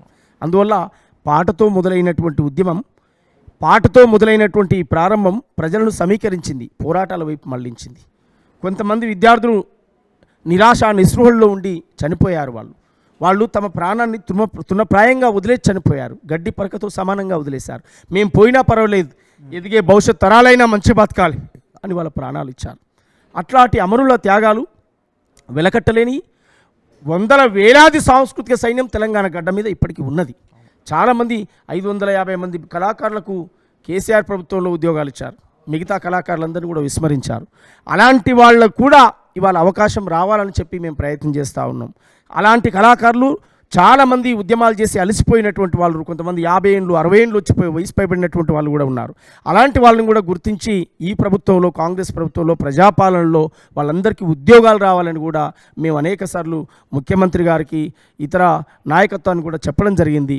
వారు కూడా సానుకూలంగా స్పందించి మరి పిసిసి అధ్యక్షుడిగా ఉన్నటువంటి మహేష్ కుమార్ గౌడ్ లాంటి వాళ్ళు కూడా నిండు సభలో, కొన్ని సభల్లో చెప్పారు. వాళ్ళు శాసనమండలిలో కూడా వారు మాట్లాడారు. కళాకారులకు న్యాయం కాంగ్రెస్ పార్టీ చేస్తుందనే విశ్వాసం, నమ్మకం మాకుంది. ఆ కళాకారులందరినీ ప్రభుత్వంలో భాగస్వామ్యం చేస్తాం. ప్రజాపాలనలో భాగస్వామ్యం చేసి వారి జీవనోపాధి, వారికి వృత్తి కల్పిస్తూనే వారి హక్కులు, ఆత్మగౌరవాన్ని కూడా నిలబెట్టుకుంటాం తప్ప ఎక్కడ కూడా వారికి భంగం కలిగే విధంగా ప్రజాపాలన చూడదనేది మా అభిప్రాయం. ప్రత్యక్ష తెలంగాణలో నీ పోరాటం గురించి పెద్దగా చెప్పాల్సిన అవసరం లేదు. సో తెలంగాణ వచ్చిందని అంటే ఏ ఒక్కరికే మనం క్రెడిట్ ఇవ్వగలుగుతాం? ఒక్కరి తెలంగాణ రాష్ట్రం తీసుకొచ్చిరా? అది అసలు సాధ్యంగా అంటే పోయిన ప్రభుత్వంలో జరిగినాయి కాబట్టి నువ్వు ఒక రాజకీయ నాయకుడు అడుగుతున్నా నేను. కేసీఆర్ తెలంగాణ జాతిపిత అనేటువంటి ప్రచారం బీఆర్ఎస్ పార్టీ చేసుకున్నది. సో ఒక తెలంగాణ ఉద్యమకారుని అంగీకరిస్తావు దాన్ని? అస్సలు ఎట్టి పరిస్థితులు ఒప్పుకోను. కేసీఆర్ నలుగురు జమైనాక వచ్చిన ఒక ఉపన్యాసకుడు మాత్రమే. తెలంగాణకు కేసీఆర్ ఎలా జాతిపిత అవుతాడు? కాడు. జాతిపిత, తెలంగాణకు జాతిపిత కేసీఆర్ కాడు. కేసీఆర్ కేవలం 100 మందిని మేము గంటల తరబడి పాటలు పాడి పోగేస్తే ఆడికొచ్చి మాట్లాడిన ఉపన్యాసకుడు మాత్రమే కేసీఆర్ ఏం త్యాగం చేసిండని, ఏ పోరాటాలు చేసిండని? ప్రజలు చేసిరు పోరాటాలు, ఉద్యమకారులు చేసిరు, ప్రాణాలు ఇచ్చిర్రు అంటున్నాను నేను. శ్రీకాంతాచారి ఎల్బీ నగర్ చౌరస్తాలో పెట్రోల్ పోసుకొని చనిపోయిండు. కేసీఆర్ త్యాగానికి, శ్రీకాంతాచారి త్యాగానికి ఒకసారి ముడిపెట్టి చూద్దాం. ఎవరిది త్యాగం అందాం? శ్రీకాంతాచారిది త్యాగం అవుతుందా? కేసీఆర్ది త్యాగం అవుతుందా? రెండుసార్లు ఈ రాష్ట్రాన్ని ముఖ్యమంత్రిగా పరిపాలించి అన్ని ఫలాలు అనుభవించి వారి కుటుంబం బిడ్డ కొడుకు అల్లుడు ప్రశాంతమైన ఫ్యామిలీని గడుపుకున్నటువంటి వాళ్ళేడా ఇవాళ శ్రీకాంతాచారి కుటుంబం పరిస్థితేడా? శ్రీకాంతాచారి లాంటి అనేక మంది ఇషాన్ రెడ్డి, వేణుగోపాల్ రెడ్డి, యాదిరెడ్డి, సువర్ణమ్మ, సుమను, అనేక మంది నాయకులు, విద్యార్థి నాయకులు, వాళ్ళ జీవితాలేడా ఒక్కసారి మనం చూసుకుందాం. అందువల్ల ఎవరు జాతిపితలు కారు, ప్రాణాలు ఇచ్చిన వాళ్ళే జాతిపితలు, ఉద్యమాన్ని నిర్మాణం చేసి నడిపించిన వాళ్ళే జాతిపితలు అవుతారు తప్ప జాతిపితలు దయ్యాలు భూతాలు తీసుకొచ్చి మనం జాతిపితలుగా పెట్టలేము. తెలంగాణ ఉద్యమకారుడు అనొచ్చు, ఉపన్యాసకుడు అని కూడా అనొచ్చు కేసీఆర్ గారిని. ఆయనకిచ్చే గౌరవం ఆయనకు ఖచ్చితంగా ఇవ్వాలి, మనం అగౌరవపరచం. కానీ జాతిపితలు మాత్రం కారు. ఓ కళాకారుడు చెప్పు, అప్పుడు కాంగ్రెస్ కూడా అధికారంలో ఉంది, కాంగ్రెస్ తెలంగాణ ఇచ్చిందంటే ఊరికేనే ఇయ్యలేదు, పోరాటాలు చేసిర్రు, దాన్ని కాదనలేము. కానీ ఇక్కడ విషయం ఏంటంటే టీఆర్ఎస్ పార్టీ అప్పుడు ఒక రాజకీయ పార్టీగా తెలంగాణ రాష్ట్ర సమితి అనేది ఒక రాజకీయ అవతారంలో ఆ తెలంగాణ ఉద్యమానికి తోడై ఊపిరి పోయకపోతే ఇది తెలంగాణ రాష్ట్రం వచ్చేదన్న క్వశ్చన్ రేజ్ అయింది అనుకో, చరిత్రకారులకి లేకపోతే అందరికీ సమాధానాలు తెలుసు, చూసినటువంటి వ్యూవర్స్కి చెప్దాం. తెలంగాణ రాష్ట్రం తర్వాత ఆవిర్భవించకపోతే ఈరోజు తెలంగాణ రాష్ట్రం ఎక్కడిది? బెల్లి లలితక్క 18 ముక్కలుగా నరకబడి చనిపోకపోతే టీఆర్ఎస్ ఎక్కడిది? గద్దరన్న వెన్నపూసలో బుల్లెట్ దిగి నెత్తురు చిందించకపోతే తెలంగాణ ఎక్కడిది? తొర్రూరు ఐలన్ అనే ఒక గాయకుడిని తీసుకుపోయి ఇంట్లో పడుకున్నోని తీసుకొని పోయి ఎన్కౌంటర్లో కాల్చి చంపితే నెత్తురు బారింది, తెలంగాణ ఎక్కడిది? టీఆర్ఎస్ ఎక్కడిది? మా రోజు వీరన్న సూర్యాపేటలో తెలంగాణ మహాసభ పేరుతో వేలాది మందితో సభలు నిర్వహించకపోతే తెలంగాణ ఎక్కడిది?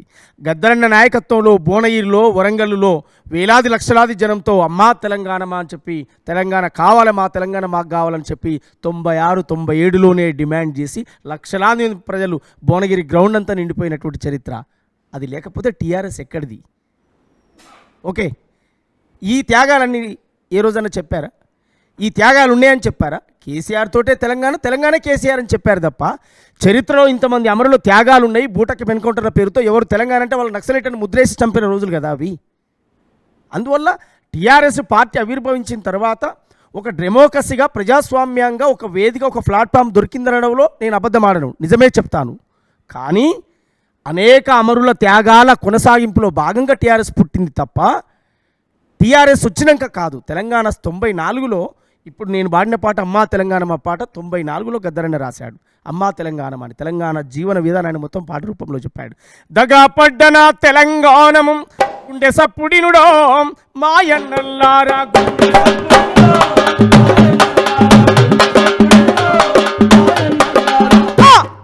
తెలంగాణములో బళ్ళే లేవు, ఉన్న బడులకు భవంతు లేదో, వానకాలము ఎండకాలము వారం రోజులు సెలవు దినాలే, చెట్ల కింద మా పోరగాళ్ళు నీడ తిరిగినట్టు తిరుగుతుంటారు. పోరెలు వస్తే పంతులు రాడు, పంతులు వస్తే పోరెలు రాడు.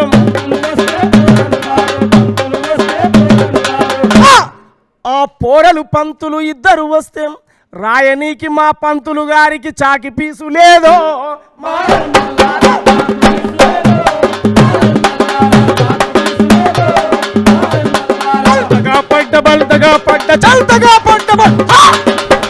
పడ్డ నా తెలంగాణము గుండె సప్పుడినుడో ఆయన్నల్లారా, గుండె సప్పుడినుడో.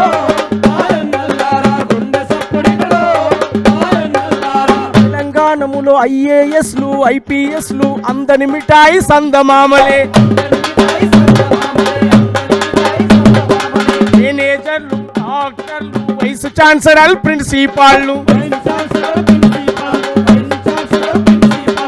ఆఖరికి ఆ క్లర్కు కొలువులు తెలంగాణములో పుట్టినోనికి కొట్టి చేతులే చూపినాయిరా.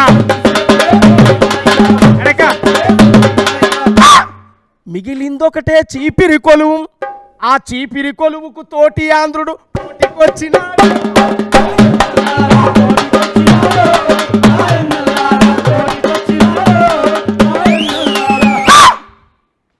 ఇది కదా జీవితం గద్దరన్న రాసింది.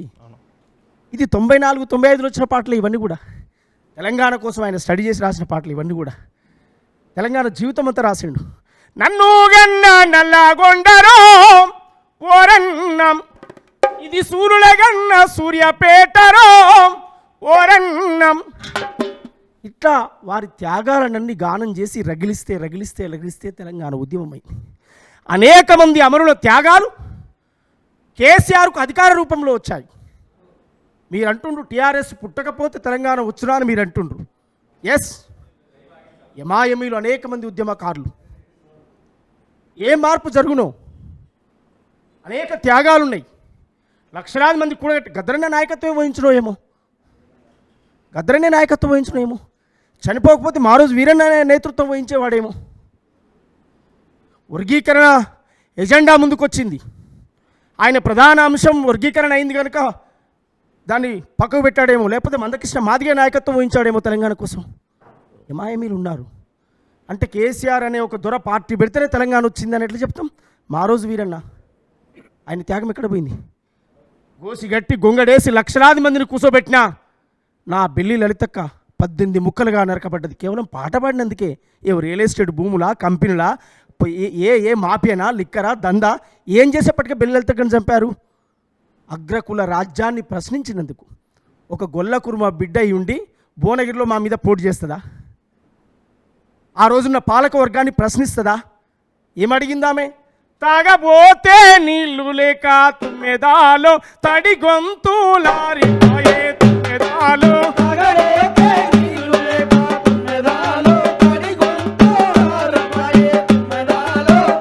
అట్లా ప్రశ్న వేసింది ఆమె. మా తెలంగాణ మాకు కావాలని పాట పాడింది. అందువల్ల నేనేమంటున్నాను, టీఆర్ఎస్ పార్టీ పుట్టకపోతే తెలంగాణ వచ్చినా అని మీరు అంటారు. అమరుల త్యాగాలు ఈ పోరాటాలు ఎందుకు టీఆర్ఎస్ పుట్టిందా అని నేను అంటున్నాను.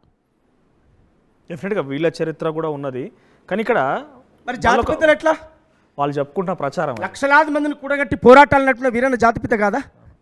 ఈ సిద్ధాంతమే తెలంగాణ వచ్చేదాకా అసలు నా జీవితమే అంకితం అని చెప్పి గ్రంథాలు రాసి ఉద్యమాలు నడిపిన ప్రొఫెసర్ జయశంకర్ సార్ సిద్ధాంతకర్త కాదా? జాతిపిత కాదా? అమరో త్యాగాలు కావా? ఎల్బీ నగర్లో తెలంగాణ నేను బతికినా మళ్ళీ తెలంగాణ కోసమే చస్తా అని చెప్పిన శ్రీకాంతాచారి జాతిపిత కాదా? ఒక సామాజిక తెలంగాణ వాదిగా నువ్వు చెప్పు. వీళ్ళందరి చరిత్ర ఇప్పుడు కనబడుతుంది ఎక్కడన్నా? కనబడకుండా చేస్తున్నారు. ఎస్, కనబడకుండా ఎట్లా అవుతున్నది? మరి మీలాంటి వాళ్ళ ప్రయత్నం ఏంటి? మీలాంటి వాళ్ళ పోరాటం ఏంటి? తెలంగాణకు ముందెవరు లేరు, వెనుకెవరు లేరు. కేసీఆర్ అంటేనే తెలంగాణ, తెలంగాణ అంటేనే కేసీఆర్ అనే నినాదాన్ని ముందుకు తీసుకొచ్చి వాళ్ళు తీసుకొచ్చారు. కానీ కాదు, తెలంగాణ సబ్బండ వర్గాల యొక్క పోరాటాలు, త్యాగాలు ఉన్నాయి తెలంగాణ నేల మీద. అందులో కులము, మతము, వర్గము తేడా లేదు. సబ్బండ వర్గాలు ఉన్నారు, ఎవరి పాత్ర వాళ్ళు వేశారు. కాకపోతే మెజార్టీ పీపుల్ ఎస్సీలు, బీసీలు వారి ఆత్మ బలిదానాలు ఎక్కువ ఉండొచ్చు, ఎక్కువ ఉన్నాయి కూడా. కానీ త్యాగాలు చేసింది ఒకరు, భోగాలు అనుభవించింది ఒకరు. అందుకే చాలా పాటలు, చాలా సాహిత్యంలో చెప్పాం మేము, చాలా రూపాల్లో చెప్పాం మేము. అందువల్ల మేము తెలంగాణ ఆ నినాదం వచ్చింది కనుకనే నేను అంత పెద్ద పదాలు వాడాల్సి వచ్చింది. దొరల పాలైందిరో తెలంగాణం, తోపిడి పారాయరో తెలంగాణం, ఓసి గొంగాడేసి కాలి గచ్చను కట్టి సక్కానేసి ఊరు ఊరుకు పోయి పోరు పాటలు పాడితే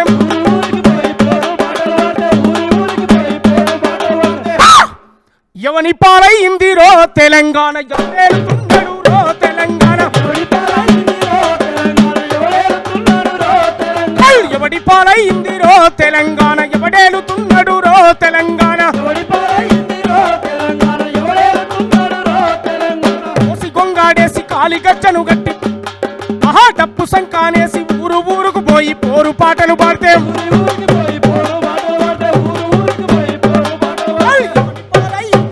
తెలంగాణ, ఎవడేలుతున్నాడు రో తెలంగాణ. 96లోన లొల్లి పెట్టినొల్లు ఆంధ్ర పాలకుల గల్ల పట్టినారు. ఓరుగల్లు సూర్యపేట పోరైలేస్ భువనగిరి యుద్ధ పేరయి మోగితే పాలైంది రో తెలంగాణ, ఎవడేలుతున్నాడు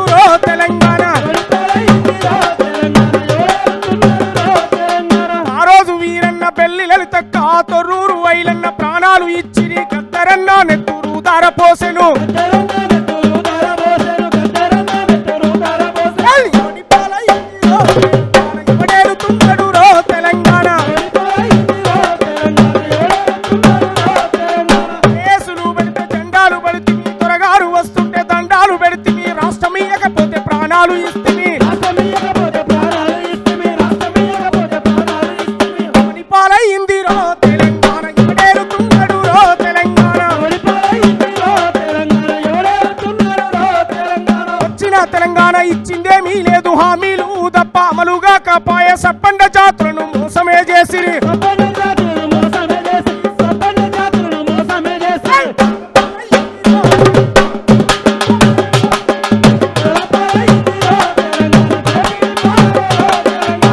పాలైందిరో తెలంగాణ దోపిడి పాలాయరో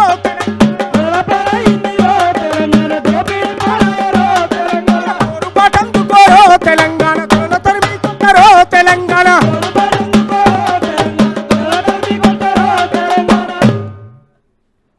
ఇది ఎందుకు రాశానంటే, ఏ నాయకుడు స్పాన్సర్షిప్ ఇచ్చి నీకు 5-10 లక్షలు ఇస్తా బిడ్డ అంటే రాయలే. పెన్ను పేపర్ పట్టుకొని నువ్వు పాటలు రాస్తావు కనుక ఈ పాట రాయి నీకు పదవులు ఇస్తా అంటే రాయలే. నా నరనరం నా రక్తం మరిగి రాశాను. మల్లన్న సాగర్ ముంపు గ్రామాల్లోకి వెళ్ళి రేవంత్ అన్న నాయకత్వంలో అక్కడ దీక్షలు చేస్తున్నప్పుడు ఆ గ్రామాలకు వెళ్ళినప్పుడు అక్కడ ప్రజలు అనుకున్న మాటను రాశాను. ఎవను పాలైంది బిడ్డ ఈ తెలంగాణ, మా ఊరే పోతుంది, ఎవడేళ్తున్నాడు కొడుక, మేము నాగమైపోయినాం అని అక్కడ ప్రజలన్న మాటను నేను పాటగా రాశాను.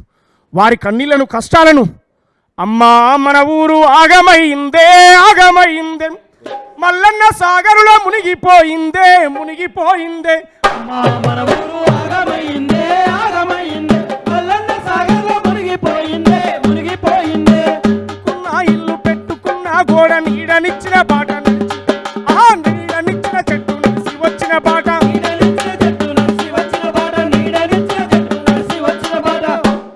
కండ్లల్లో ఊరంతా కదలాడుతుందే కదలాడుతుందే, గుండెల్లో బాధంతా దిగమింగుకుందే దిగమింగుకుందే.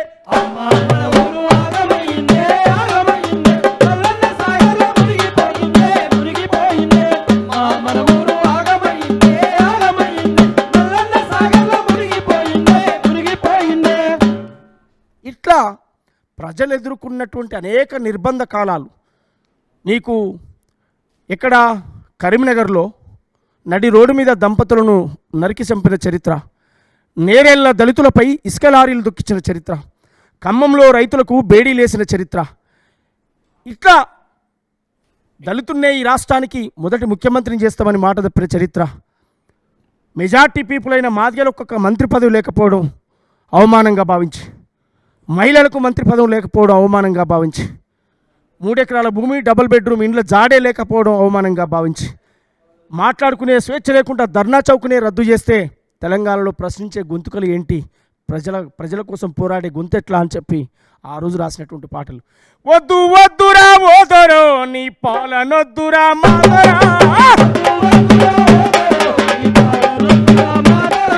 అవశంగాదురా ఓదరో నిన్ను మోయలేమురా మాదరా,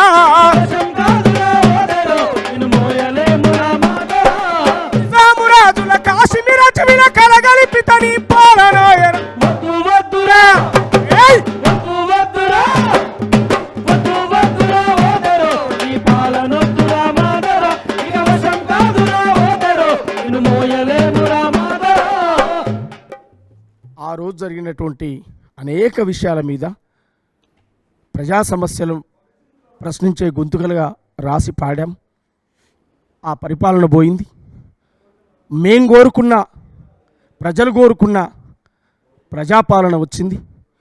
ఇనుప కంచెలు పోయినాయి, గడిల గేట్లు పోయినాయి. స్వేచ్ఛగా ప్రజలు మాట్లాడుకునేటువంటి ప్రజాపాలన వచ్చిన తర్వాత ఏమొచ్చింది బిడ్డ అని నన్ను అడిగితే, ఒక మనిషి స్వేచ్ఛగా ఊపిరి పీల్చుకునేటువంటి ఒక స్వేచ్ఛ వచ్చిందని చెప్పగలుగుతాను.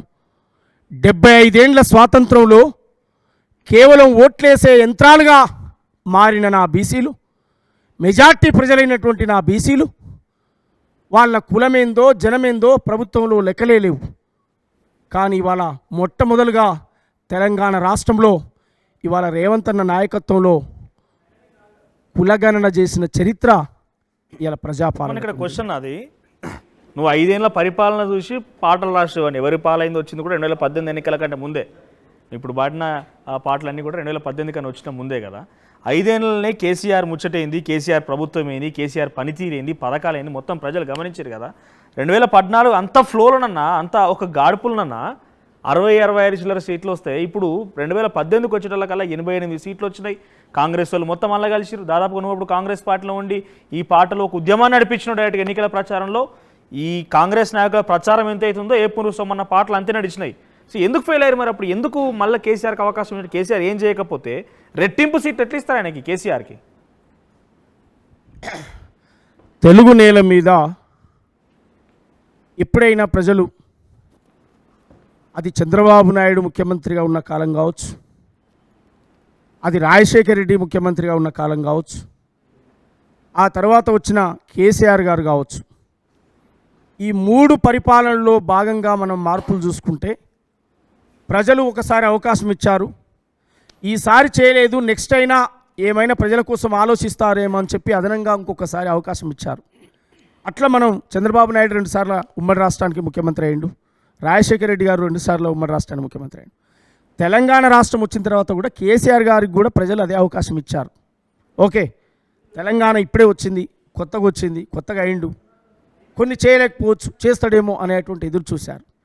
వీళ్ళు ఎంతసేపటికి పాతది గూలగొట్టు, కొత్తది కట్టు, దాని మీద కమిషన్ పట్టు, దీని మీద ఫోకస్ పెట్టారు తప్ప సామాన్యమైనటువంటి ప్రజలకు అందుబాటులోకి తీసుకుపోవడంలో అట్టర్ ఫెయిల్యూర్ అయ్యారని మేము చెప్తాం.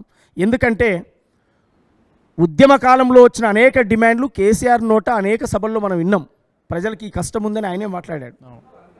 మూసి ప్రక్షాళన కావచ్చు, భూముల సమస్య కావచ్చు, నిరుద్యోగ సమస్య కావచ్చు, ప్రధానంగా నీళ్లు, నిధులు, నియామకాలు 3 ఎజెండాలతో తెలంగాణ ఉద్యమం సాగింది. 14 ఏళ్ల తన ప్రాక్టీస్లో, 14 ఏళ్ల ఆయన జీవితం, ఆయన తెలంగాణ ఉద్యమ కాలంలో 14 ఏళ్ళు ప్రజలతో ఆయన మమేకమై తిరిగినటువంటి కాలం కదా. మరి ఆయనకు అన్ని విషయాల పట్ల అవగాహన ఉంది. 2 సార్లు ఈ రాష్ట్రానికి ముఖ్యమంత్రి అయ్యే అవకాశం వచ్చినా కావాలని కొన్ని వర్గాలను నిర్వీర్యం చేసి కూర్చోబెట్టాడు, కావాలని కక్షపూరితంగా. ఇవాళ ముఖ్యంగా దళిత సామాజిక వర్గంగా, ఒక మాదిగ సామాజిక వర్గంగా నిలువున ముంచడమే కాదు, నిండు సభలో ఆ ఉద్యమాన్ని నడిపే నేతను మందకృష్ణ మాదిగను బరాబరి అణచివేస్తాం, అరెస్టు చేస్తామని చెప్పి జైల్లో పెట్టినటువంటి ఒక క్రూరమైనటువంటి ఆలోచనలు. ఎందుకు? మా జాతికి మంత్రి పదవి ఏదైనా అడిగినందుకు తప్ప, దళితులకు ముఖ్యమంత్రి ఇస్తామని అడిగినందుకు తప్ప, మా దళితులకు 3 ఎకరాల భూమి అని నువ్వే ప్రకటించినావు కదా, ఎన్నికల ఏజెండా అది అమలు చేయని అడిగినందుకు తప్ప. అంటే ఇట్లాంటి ఎన్నో జరిగినాయి. రేవంత్ అన్నను ఇంట్లో అరెస్టు చేసి చుట్టుముట్టినటువంటి సందర్భాలని. నేనేమంటున్నంటే, ప్రజాస్వామ్యంలో ఏ పాలకుడైనా తమ నినాదం ఒకసారి ప్రజల్లోకి ఇచ్చినప్పుడు అది వెనకనా ముందా అమలు చేయకపోతే తిరుగుబాటు అనేది అనివార్యం. సో మన ఇదే క్వశ్చన్ నేను చాలా జర్నలిస్ట్గా చాలామంది మాజీ మంత్రులు, అంటే ఇప్పుడున్నటువంటి బీఆర్ఎస్ మాజీ మంత్రులను చాలామంది అడిగినప్పుడు వాళ్ళు ఏం చెప్తారంటే, ఒకప్పుడు తెలంగాణలో మీరే పాటల రూపంలో పాడారు, నెరలు వారింది తెలంగాణ అని పాటలు పాడారు. ఇప్పుడు ఆ పరిస్థితి లేదు, నీళ్ళు వచ్చినాయి, మనకు పచ్చని పైర్లు కనబడుతున్నాయి, పొలాలు కనబడుతున్నాయి, కరెంటు లేదు, కరెంటు వచ్చింది అంటున్నారు. అంతో ఇంతో కొంత అన్ని సామాజిక వర్గాలు న్యాయం చేసినాం, గొర్రెలు ఇచ్చినామన్నారు, బర్రెలు ఇచ్చినామన్నారు, యూనివర్సిటీని బాగు చేసినామన్నారు. ఇవన్నీ మాటలు బీఆర్ఎస్ వాళ్ళు చెప్తారు కదా. మరి నిజంగా ఒక రకంగా చూస్తే అప్పటికిప్పుడు మార్పు అయితే కనిపించింది కదా. కేసీఆర్ మార్పు ఏం లేదంటావు ఇలా? నీళ్ళు ఇచ్చారు, భూములు ఇయ్యలే, దొరల భూములు వారుతున్నాయి. ఎప్పుడో పల్లెలు వదిలిపెట్టి పట్టణాలకు వచ్చిన దొరలు కేసీఆర్ వచ్చిన తర్వాత ధరణి పేరుతో బ్రహ్మాండంగా ఆ భూములన్నీ మళ్ళీ వాళ్ళ పేర్ల మీదకి ఎక్కినాయి, పాస్బుక్లు వచ్చినాయి. 10 ఏళ్ల కాలం రైతు బంధు కూడా వాళ్ళు అద్భుతంగా దాన్ని పొందినటువంటి పరిస్థితి మనం చూసాం. రాళ్లకు, గుట్టలకు, చెట్లకు, పుట్టలకు కూడా ఇలా డబ్బు వృధా చేసి, అంటే లక్షల కోట్లు అప్పులు చేసి పెట్టుబడిదారులకు, భూస్వాములకు, దొరలకు మేపాడు తప్ప పేద వర్గాలకి గురించి కేసీఆర్ గారు ఆలోచించలేదన్నదే మా డిమాండు. అది ప్రజల్లో కూడా ఆ ఒపీనియన్ ఉంది. ఒక్క కాడ చూపించండి, ఇక్కడ ముగ్గు పోసి ఇక్కడ డబుల్ బెడ్రూమ్ కట్టారని. పోనీ ఆన్నో ఇన్నో 10, 20, 100 కడితే కుక్కలు, పందులు, గాడిదలు బొరిరు తప్ప ఏ మనుషులకు ఆ ఇండ్లు ఇవ్వలే ఇప్పటివరకు. గడ్డి మొలిసింది, పడావు పడిపోయి నిర్వీరామంగా పడిపోయి కూలిపోయే దశలో ఉన్నాయి ఇవాళ. అంటే ఒక క్రూరమైనటువంటి చర్యలు వారి ప్రభుత్వంలో జరిగినాయి కనుకనే ప్రజలు ఆ మార్పు కోరుకున్నారు. అందువల్ల మనం ఇక జరిగిపోయినటువంటి గతాన్ని తోడడం కంటే ఇప్పుడు ఎందుకు ఇవన్నీ మాట్లాడిస్తున్నాడు ఇతను అంటే, ఈ మధ్యకాలంలో పాట ఎత్తుకున్నావు, ఎవని పాలైందిరో తెలంగాణ నుంచి రేవంత్ అన్న పాలైంది అనే రకంగా మాట్లాడుతున్నావు, ప్రజాపాలన వచ్చిందని మాట్లాడుతున్నావు. ఏంది రాజకీయంగా ఏపూరి సోమన్న కాంగ్రెస్లో ఉన్నాడు కాబట్టి రేవంత్ అన్న మచ్చిక చేసుకునే పాటన? అసలు ఎవరిని పాలైందిరో తెలంగాణ, రేవంత్ అన్న పాలు ఎట్లా అయింది? రేవంత్ అన్న పాలైంది అని అనలే నేను, ప్రజల పాలైంది అన్న. ఓకే, ప్రజల పాలైంది అని ఎందుకు అన్నాను అంటే, మెజార్టీ ప్రజలైనటువంటి నా బీసీలకు 42% రిజర్వేషన్ రేవంత్ అన్న నాయకత్వంలో వచ్చింది. మెజార్టీ ప్రజలైన నా బీసీ సామాజిక వర్గాన్ని కులగణన చేసినటువంటి చరిత్ర రేవంత్ అన్నది. ఇవాళ ఢిల్లీ ప్రభుత్వం బోన్లో వదిలేసినటువంటి పరిస్థితి ఉన్నది. అంటే దేశవ్యాప్తంగా ఆ డిమాండ్ తెలంగాణ ఫార్ములా సోమన్నే అనుకుంటారా ప్రజలు అనుకుంటారా? ప్రజలు అనుకుంటున్నారు. తర్వాత సోమన్న ఏది వ్యక్తిగతంగా రాయడన్నా ప్రజలు అనుకునే డిమాండ్ను పాటకు రాస్తాను. నా వ్యక్తిగతంగా ఏది కూర్చొని నేను తీటకు పెన్ను పట్టుకొని ఇప్పుడు ఏదో గీక్తేనే అవుతుంది అనుకుని రాసేవాడిని నేను కాదు. పోనీ నేను రాసిన ప్రతి లైను మీరు విని చదవండి, ఆ లైన్ పట్టుకొనైనా నన్ను అడగొచ్చు ఇది ఎందుకు ప్రజలు డిసైడ్ చేస్తారా అదేందో పాట పాడను ఒకసారి చూద్దాం. ఎందుకంటే ప్రజల పాలైందో తెలంగాణ అని చెప్పి ఏపూరు సోమన్న వాడండి. మీరు డిసైడ్ చేయరు ఇప్పుడున్న ప్రభుత్వం నిజంగా ప్రజల పాలైందా ఏం పాలైందని ఏపూరు సోమన్నని అడుగుతాడు. ఆయన పాటి నుర్రి ఆ పాటకు తగ్గట్టుగా మీరు ఏం చెప్తారో చెప్పండి.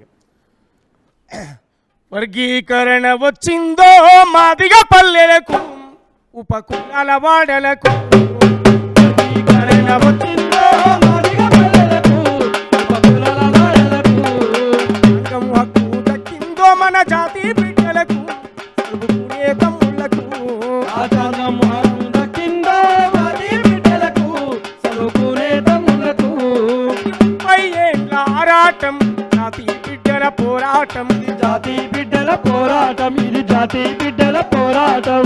ఎన్నో ప్రాణాలు ఇచ్చినారు, ఎన్నో త్యాగాలు చేసినారు, ఎన్నో త్యాగాలు చేసినారు, ఎన్నో త్యాగాలు చేసినారు. అవసరాలకు వర్గీకరణను వాడుకున్నాయి అన్ని పార్టీలు, వాడుకున్నాయి అన్ని పార్టీలు, వాడుకున్నాయి అన్ని పార్టీలు. మాది గొల్లకు రేవంతన్న గుండె బలం అయ్యిందో, తరబడి తండ్రాట కాంగ్రెస్ సర్కారు వర్గీకరణ వచ్చిందో మాదిగ పల్లెలకు ఉపకులాల వాడలకు, రాజ్యాధికారం దక్కిందో జాతి బిడ్డలకు చదువుకునే తమ్ముళ్లకు.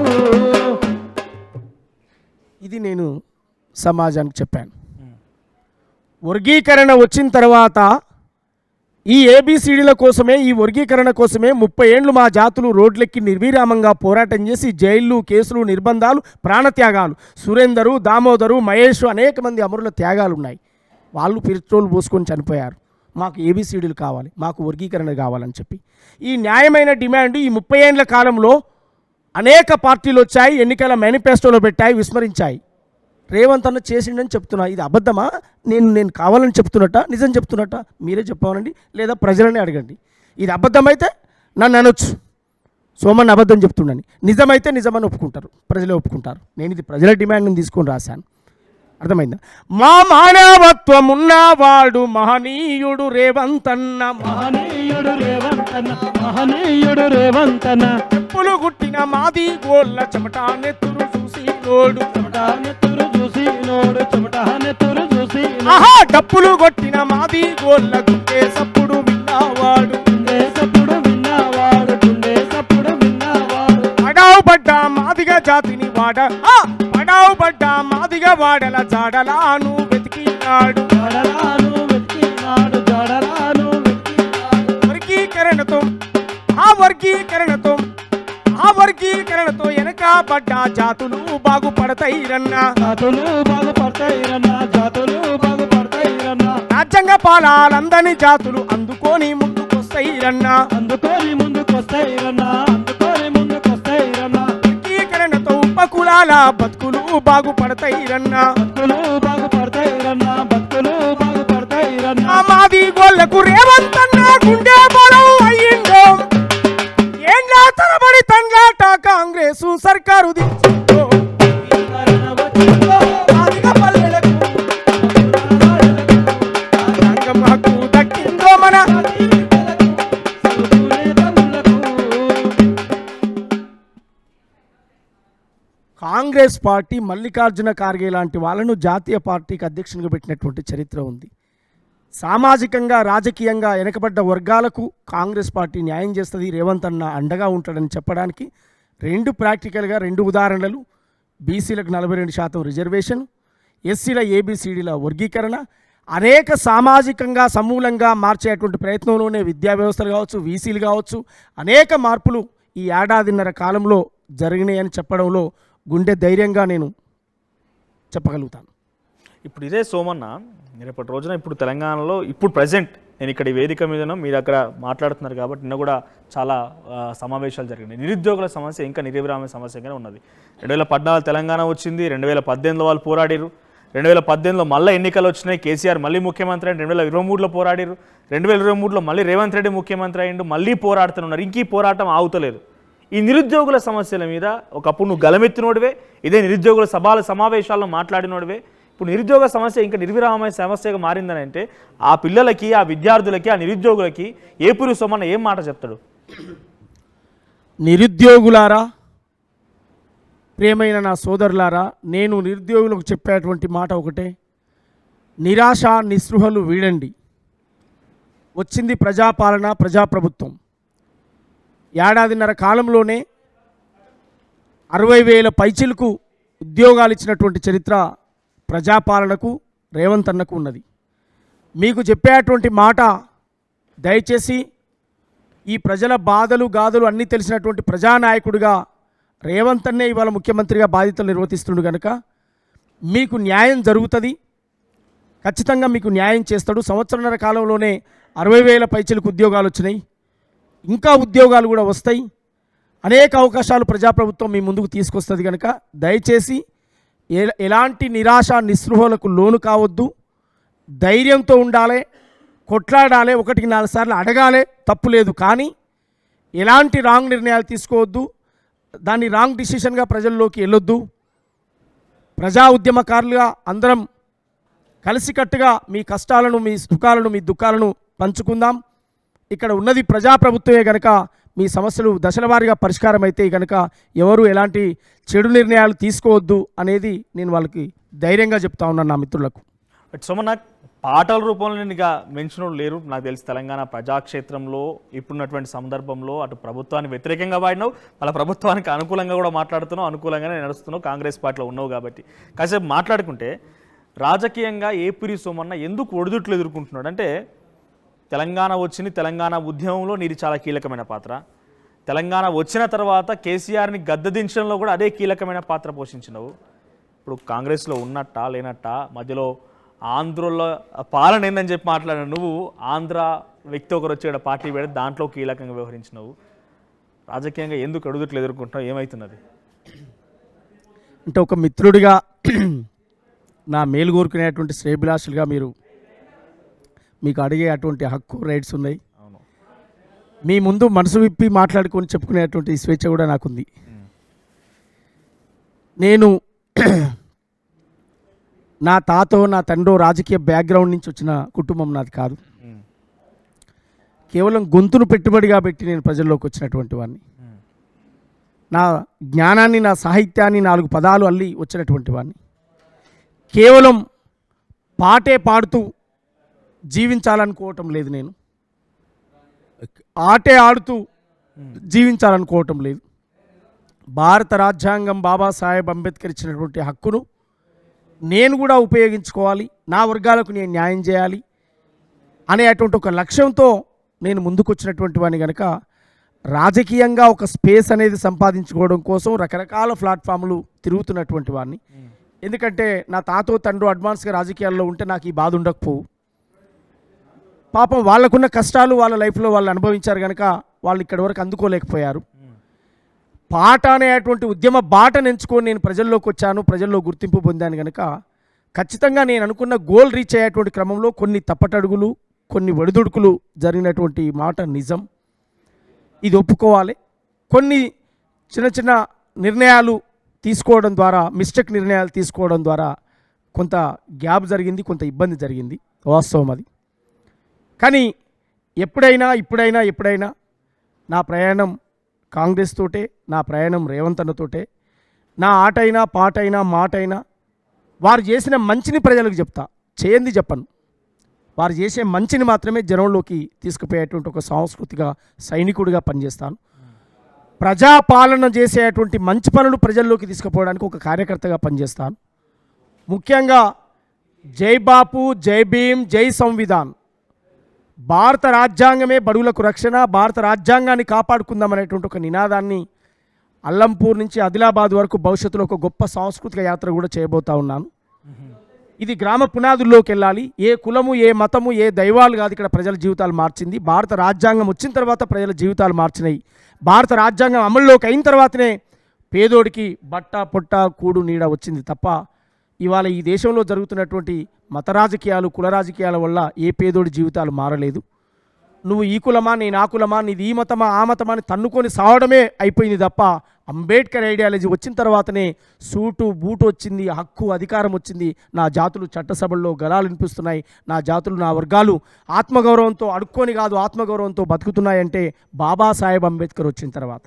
రేపు భవిష్యత్తులో కాంగ్రెస్ పార్టీ ఆశయాలను, రాహుల్ గాంధీ గారి యొక్క ఆశయాలను, రేవంత్ అన్న యొక్క ఆశయాలను ప్రజల్లోకి, గ్రామ పునాదుల్లోకి తీసుకెళ్తాం. ఈ భారతదేశం భారత రాజ్యాంగంతో ముడిపడి ఉన్న భారతదేశంగా కావాలి తప్ప రాజ్యాంగాన్ని విడదీసి చూసే అటువంటి శక్తులను వ్యతిరేకిస్తాం. అలాంటి శక్తులను, ప్రజాస్వామిక శక్తులను ఏకం చేసేటువంటి ప్రయత్నం మీ సోదరుడు ఖచ్చితంగా ఏపూరి సోమన్నగా నా పాత్ర నేను వహిస్తాను. ఏపూరి సోమన్న తెలంగాణ ఉద్యమంలో ఉన్నాడు. తెలంగాణ ఉద్యమం వచ్చినాక కేసీఆర్ని ఓడగొట్టుతున్నాడు. ఈరోజు అంతో ఇంతో రేవంత్ రెడ్డిని గెలిపించుట్లో కూడా నీ పాత్ర ఉన్నది, మళ్ళీ ప్రభుత్వం కోసం పనిచేస్తాను అంటున్నావు. మరి ఇంతవరకు నువ్వు అంటున్నటువంటి అదే దళిత సామాజిక వర్గం నుంచి వచ్చిన నువ్వు ఇంత పోరాటం చేస్తున్నావు, నీకు ఎందుకు పార్టీ ప్రాధాన్యత ఇస్తలేదు? అంటే పార్టీ ప్రాధాన్యత ఇవ్వలేదని నేను ఎప్పుడు అనుకోలేదు. పార్టీ ఖచ్చితంగా అనుకున్నటువంటి సందర్భంలో, ప్రతి సందర్భంలో రేవంత్ అన్నకు నేను అండగానే నిలబడ్డాను. వారు అచ్చంపేట నుంచి పాదయాత్ర చేసినప్పుడైనా, వారు అంతకుముందు టీడీపీ ప్లాట్ఫామ్ మీద ఉన్న ప్రతి వేదికనైనా నేను షేర్ చేసుకున్నాను. ఒక ఉద్యమకారుడు, ఒక వాయిస్ ఉన్నోడు, ఒక బలమైన గొంతున్నోడు, ప్రజలకు ఇలాంటి గొంతు అవసరం అనేటువంటి ఆలోచనతోటి నేను ముందుకు పోయాను. ఇవాళ ఏదో ముఖ్యమంత్రిగా అయిండ్రని చెప్పి నేను ఇవాళ వారు ఎమ్మటి ప్రజాపాలన వచ్చిందని పాట పాడట్లేదు. వారు ఏది కానప్పుడే నేను మీకు రావాల్సిన మొగోడు రానే వచ్చిండో నేస్తమారావం, ఇది అచ్చంపేట వేదిక మీద మాట్లాడాను నేను. వారు పాదయాత్ర చేస్తారు శంషాబాద్, అక్కడ ఎక్కడి వరకు అవుటర్ వరకు చేస్తారు అచ్చంపేట నుంచి. ఆ రోజుల్లోనే పాడాను నేను వారి మీద. అందువల్ల నేనేమంటున్నంటే, మనం ఒక నాయకుడిని నమ్ముకున్నాం, ఆ నాయకుడిని అడుగుల్లో అడుగేసుకుంటూ వెళుతున్నాం. మొన్న జరిగినటువంటి ఒక తప్పటి అడుగును దాన్ని రెటిఫై చేసుకున్నాం. అలాంటి మళ్ళీ పునరావృతం కాకుండా చూసుకోవడం కోసం ఉన్నాం. వారు కూడా మాకు గౌరవంగా మాతో మాట్లాడి పనిలో ఉండండి, ఖచ్చితంగా ప్రజాపాలన చేసే అటువంటి ప్రజలకు అందించే మంచి పనులను ప్రజల్లోకి తీసుకుపోవడంలో ముందు వరుసలో ఉండాలనేటువంటి సూచన కూడా చేయడం జరిగింది. రేవంత్ అన్న నన్ను పట్టించుకోలేదని నేను ఎప్పుడు కూడా అనుకోలేదు. రేవంత్ అన్న ఖచ్చితంగా ఆయన గైడెన్స్ ఉంది, ఆయన ఆలోచన విధానంతో రేపు భవిష్యత్తులో ఖచ్చితంగా ఇంకో 20 ఏళ్ళైనా 30 ఏళ్ళైనా ఈ రాజకీయ జీవితంలో వారి వెంటనే మా ప్రయాణం ఉంటుంది. తెలంగాణలో కాంగ్రెస్ పార్టీ అధికారంలోకి వచ్చిన తర్వాత మెజారిటీ తెలంగాణ వాళ్ళు ఉందని మీలాంటి వాళ్ళతో చాలా వరకు రోజు మాట్లాడుతూ ఉంటాం, ఉస్మానియా విద్యార్థులతో టచ్లో ఉంటాం. కాబట్టి తెలంగాణ ప్రజల్లో ఒక బలమైనటువంటి ఒక చర్చ ఏంటంటే, తెలంగాణ అస్తిత్వం పూర్తిగా గంగలో కలుస్తుంది. తెలంగాణ విగ్రహం నుంచి బతుకమ్మని ఎత్తేయడం ఏంది, తెలంగాణ 10 సంవత్సరాల వేడుకలల్లో, ఆటపాటలల్లో ఈ డిస్కోలేంది, ఈ డ్యాన్సులేంది, తెలంగాణ ఆ గౌరవం అంటే ఏంటి? మీలాంటి కళాకారుల యొక్క పాటలు కదా, బతుకమ్మ ఆటలు కదా, ఆ వేదికల మీద హీరోయిన్ల చిందులేసుడు ఏంది, అంతా కొంత తెలంగాణ నిజంగానే ఒకప్పుడు ఈ భాష, భావము, ఊరు పాటలన్నీ కూడా సినిమా పాటలు అయిపోతున్నటువంటి భావన తెలంగాణ ప్రజలు చాలా బలంగా కలుగుతున్నది. మీలాంటి వాళ్ళని తీసుకుపోయి ఆ వేదికలు ఎక్కించి పాటలు పాడి తెలంగాణ చరిత్ర గురించి తెలిసేది, మీరు అంటున్నటువంటి కొన్ని పాటలు, వీళ్ళందరి యొక్క త్యాగాలు తెలిసేది. కానీ ఇప్పుడు ఏం తెలుస్తున్నాయి? తెలంగాణ వచ్చిన తర్వాత ఏం నడుస్తుంది? డిస్కో డ్యాన్సులు, ఈ పబ్బులు, ఇవా జరిగేది? ఈ బలమైన చర్చ జరుగుతుంది కదా, ఒక తెలంగాణ కళాకారుడే, తెలంగాణ ఉద్యోగం, నీ భావనేంది? అది నిజంగా జరిగింది మంచిది అనుకుంటున్నారా? లే తెలంగాణ అస్తిత్వానికి, తెలంగాణ ఆత్మగౌరవానికి ఎక్కడ కూడా ప్రజాపాలనలో భంగం కలగదు అనేది మా విశ్వాసం. వారు వచ్చిన తర్వాత తెలంగాణ తల్లిని, తెలంగాణ తల్లిగా చెప్పబడుతున్నటువంటి దొరసాని విగ్రహాలు ధ్వంసం చేసి ప్రజా తెలంగాణగా, ప్రజల తల్లిగా ఉన్నటువంటి ఒక విగ్రహాన్ని నిర్మాణం చేయడం, తర్వాత తెలంగాణ అమరవీరుల స్తూపాన్ని చెక్కినటువంటి ఎక్కా యాదగిరి అనేటువంటి ఓ మహనీయుని గుర్తించి, తెలంగాణ రైతాంగ సాయుధ పోరాటంలో ఏ బండ్లే పోతావు కొడుకు నైజాం సరకరోడాన్ని గర్జించిన బండి యాదగిరి లాంటి వాళ్ళని గుర్తించడం, వారి కుటుంబాన్ని గుర్తించడం, ప్రజాయుద్ధ నౌకగా భారతదేశ సాంస్కృతిక విప్లవ సేనాధిపతిగా నాయకత్వం వహించిన మహానుభావుడు గద్దరన్న అనేక మంది ప్రజాకౌలను, అందశ్రీ, గొరెటి వెంకన్న, జయరాజన్న అనేక మంది కవులను గుర్తించి, సుద్దాల అశోక్ తేజ గారు లాంటి అలాంటి వాళ్ళందరినీ కూడా గుర్తించి ఇవాళ ప్రభుత్వం వారికి గౌరవంగా వారికి ఇచ్చినటువంటి బహుమానాలు కూడా మనం చూసినాం. ఇవన్నీ కూడా ఉన్నాయి. ఇవన్నీ కూడా కళాకారులను, కవులకు ఒక పెద్దపీట వేసేటువంటి ప్రయత్నం రేవంత్ అన్న ప్రభుత్వం చేస్తుంది. పాటను విస్మరించి, జయ జయ హే తెలంగాణ జననీ జయకేతనం అనేటువంటి ఒక పాటను విస్మరించి ఆ పాటను పక్కకు పెడితే, ఆ పాటను ఇవాళ తీసుకొచ్చి తెలంగాణ జాతీయ గీతంగా మరి పాడించినటువంటి చరిత్ర అది రేవంత్ అన్నకు, ప్రజల పాటకు, ప్రజాపాలనకు ఉంది. అందువల్ల నడుస్తున్నటువంటి కాలంలో అనేక మార్పులు చేర్పులు జరగవచ్చు, కానీ మన ఆత్మగౌరవం, మన అస్తిత్వం పోయేటువంటి ప్రమాదం రేవంత్ అన్న పాలనలో, ప్రజాపాలనలో, కాంగ్రెస్ పాలనలో జరగదు. తెలంగాణ అస్తిత్వాన్ని నిలబెట్టే ప్రయత్నమే. తెలంగాణ ఇచ్చిందే సోనియా గాంధీ.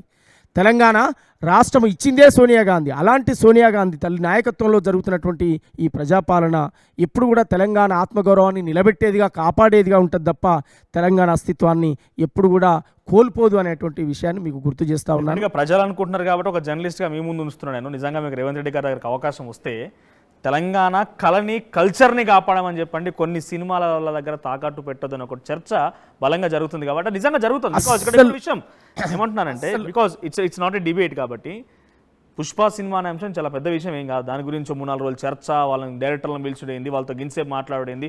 ఏ రోజన్నా ఏపూరి సోమనను, ఓ గద్దరనను, తెలంగాణలో ఇంతమంది కళాకారులు ఉన్నారు, వరంగల్ సీనను, ఇంకా చాలామంది ఉన్నారు కదా, ఇలాంటి వాళ్ళని పిలిచి ఏం జరుగుతుంది తెలంగాణలో చర్చించిన అంశాలు లేవు. కానీ గంటలు తెలంగాణ సినిమా వాళ్ళకి సంబంధించి ప్రొడ్యూసర్లను, డైరెక్టర్ని పిలిచి వాళ్ళతో ఏం మాట్లాడి ఏం ఉపయోగం వచ్చింది? పోనీ నీలాంటి కళాకారులకు ఏదైనా తెలంగాణ సినిమాకి సంబంధించిన అంశంలో నీకు తెలంగాణ కళను ప్రోత్సహించే నాకు బాధ్యత వచ్చిందా? రాలే కదా. ఈ చర్చ జరుగుతోంది. ఇటువంటి విషయాన్ని మీరు రేవంత్ రెడ్డి డెఫినెట్గా కన్వే చేయాలి. మీ అభిప్రాయం ఏం చెప్పారు మరి దీని మీద? తెలంగాణ అనేటువంటి ప్రజాపాలన వచ్చిన తర్వాత తెలంగాణ అనేటువంటి సినిమా ఇండస్ట్రీలో ఇవాళ తెలంగాణ ప్రజల అస్తిత్వానికి ప్రతీకగా ఉన్నటువంటి ప్రజాయుద్ధ నౌక గద్దరన్న ఆయన పేరుతోటే సినిమా అవార్డులు పెట్టినటువంటి చరిత్ర ఉంది. దాని ద్వారా తెలంగాణ చరిత్రను పెంచడమే అయితే తప్ప తగ్గించడం కాదు. గద్దరన్నకు ఈ సినిమా కల్చరల్కు సంబంధం లేకున్నా తెలంగాణ అనేటువంటి ఒక ప్రపంచానికి ఐకాన్ గద్దరన్న. నువ్వు సినిమా హీరోవా, నువ్వు హిందీ హీరోవా, నువ్వు తమిళ ఏ హీరో అన్నగా ఇక్కడ ఈ ప్రపంచానికి ఐకాన్ మాకు గద్దర్. ఇగో గద్దరన్న పేరుతో మీకు అవార్డులు ఇస్తున్నాం, ఇంకే అవార్డులు ఇక్కడ పనిచేయి. అది గొప్ప నిర్ణయం, దాన్ని అసలు తప్పు పట్టాల్సినటువంటి అవసరం లేదు. అది చారిత్రాత్మకమైన నిర్ణయం. అందువల్ల ఆ సినిమా విషయంలో జరిగినటువంటిది, ఒకరి ప్రాణాలు పోయినాయి, ఒకరు ప్రాణాపాయ స్థితిలో ఉన్నారు, అలాంటి ఇన్సిడెంట్స్ జరిగినాయి కనుకనే తప్ప ఏదో కావాలని ఎవరి మీదనో కక్షనో లేకపోతే ఇంకేదో ఏముంటుందాడ. ఒక ప్రాణం పోయింది, అది పబ్లిక్ ఇష్యూ అయింది. పేదోడైనా లేనోడైనా ఉన్నోడైనా ప్రాణమే కదా. అందువల్ల అలాంటి విషయం కోసమే ఆ సినిమా వాళ్ళతో పిలిపించడం, మాట్లాడడం జరగవచ్చు తప్ప ఇంకా ఏది కూడా కాదు. సినిమా ప్రపంచం మీదనే గద్దరన్న చిత్రపటాన్ని తీసుకొచ్చి పెట్టారు. ఇవాళ ఈ అవార్డు మీరు తీసుకోవాల్సిందే అని చెప్పి, అంతకంటే మించి ఏముంటుంది? అల్టిమేట్ అది. సరే, పోయిన 10 ఏళ్లలో కొంతమంది ఎమ్మెల్యే ముచ్చట మాట్లాడుకుంటే తెలంగాణ ఉద్యమంలో ఆయన కూడా గజ్జగట్టి పాట పాడిండు, ఏ పార్టీకి పాడిండు, ఏం పాట పాడిండు పక్కన పెడితే రసమై బాలకృష్ణ ఎమ్మెల్యే అయిండు.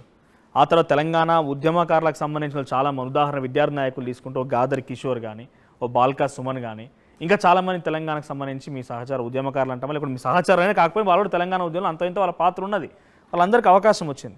ఇప్పుడున్నటువంటి 75 మంది మీ పార్టీలో గెలిచిన ఎమ్మెల్యేలలో ఎంతమంది తెలంగాణ ఉద్యమకారులు ఉన్నారు? అంటే ఇంకా తెలంగాణ సెంటిమెంట్ తీసుకోవాలా అని అంటామేమో. తెలంగాణ సెంటిమెంట్ ఇంకా స్టిల్ జరుగుతుంది, ఇంకా లైవ్లీగా ఉన్నది. సో ఎటువంటి అవకాశాలు వచ్చినాయి? ఇప్పుడు నీలాంటి వాళ్ళకి ఇంకెంతమందికి ఎన్ని అవకాశాలు రాకుండా ఇబ్బంది పడుతున్నారు?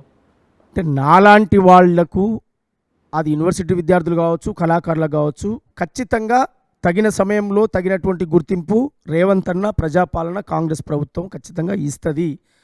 ప్రపంచం, ఈ సమాజం సంతోషపడే విధంగా కరెక్ట్ వీళ్ళకి న్యాయమే జరిగింది అని చెప్పుకునేటువంటి గౌరవం, ఆ గౌరవం దక్కుతుంది అనేటువంటి విశ్వాసం మాకు రేవంత్ అన్న మాటల్లో, ఆయన కార్యాచరణలో, ఆయన ఆచరణలో.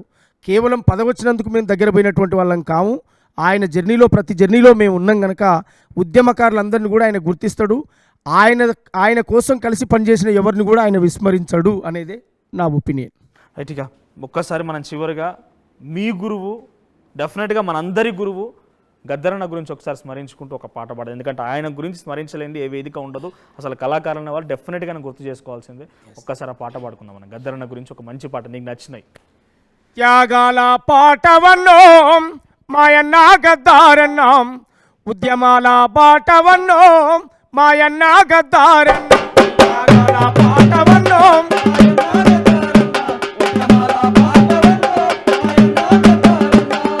ఎగిరెట్టి పోరాట జెండవు నీవు, మా పక్క పలసానోళ్ళ దండు నీవు, త్యాగాల పాటవన్నో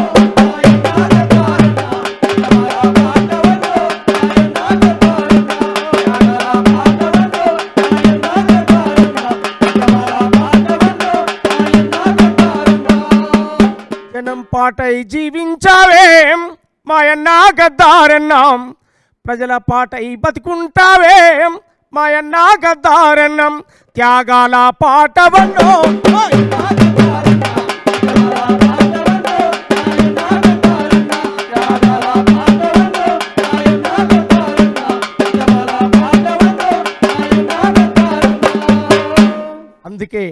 గద్దరన్న ఆశయాలను ఆయన భారత రాజ్యాంగం పట్టుకున్నాడు. రాహుల్ గాంధీ గారికి భారత రాజ్యాంగం చేతికిచ్చాడు. ప్రజాస్వామ్యాన్ని ప్రేమించమని చెప్పాడు. భారతదేశంలో ఉన్న బడుగులను ఏకం చేయమని చెప్పాడు. ఆయన ఆశయాలతోటే ఇవాళ కోట్లాది మందిని కదిలించేటువంటి ప్రయత్నంలో ఈ రాష్ట్రంలో ఒక గొప్ప సాంస్కృతిక ఉద్యమాన్ని నిర్మాణం చేస్తాం. కులము, మతము, ప్రాంతము తేడా లేని ఒక సమాజాన్ని, బుద్ధుడు, పూలే, అంబేద్కర్ కలలుగన్న ఒక వ్యవస్థ కోసం రాహుల్ గాంధీ గారి నేతృత్వంలో ఈ దేశంలో ఒక మార్పు రావాలని చెప్పి కోరుకునేటువంటి శక్తులను ఏకం చేస్తామని చెప్పి కోరుతూ, సూర్యులగన్నట్టి సూర్యపేటకు బోధమా వీరులగన్నట్టి నల్లగు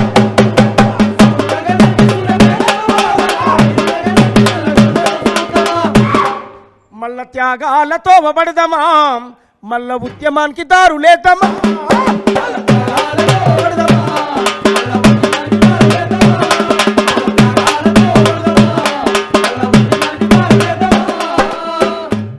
మల్సూరు చరిత ధర్మ భిక్షము గణత చాకలి ఐలమ్మ మల్లు స్వరాజ్యం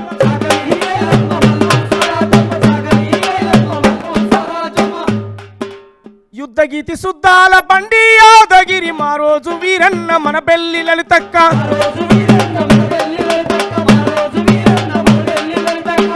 ఎందరో వీరులను ఎదల కత్తి మదిల నలిసి గుండె గుండెను కలి చేసి తండు కూడా గట్టుదాము మల్ల త్యాగాలతో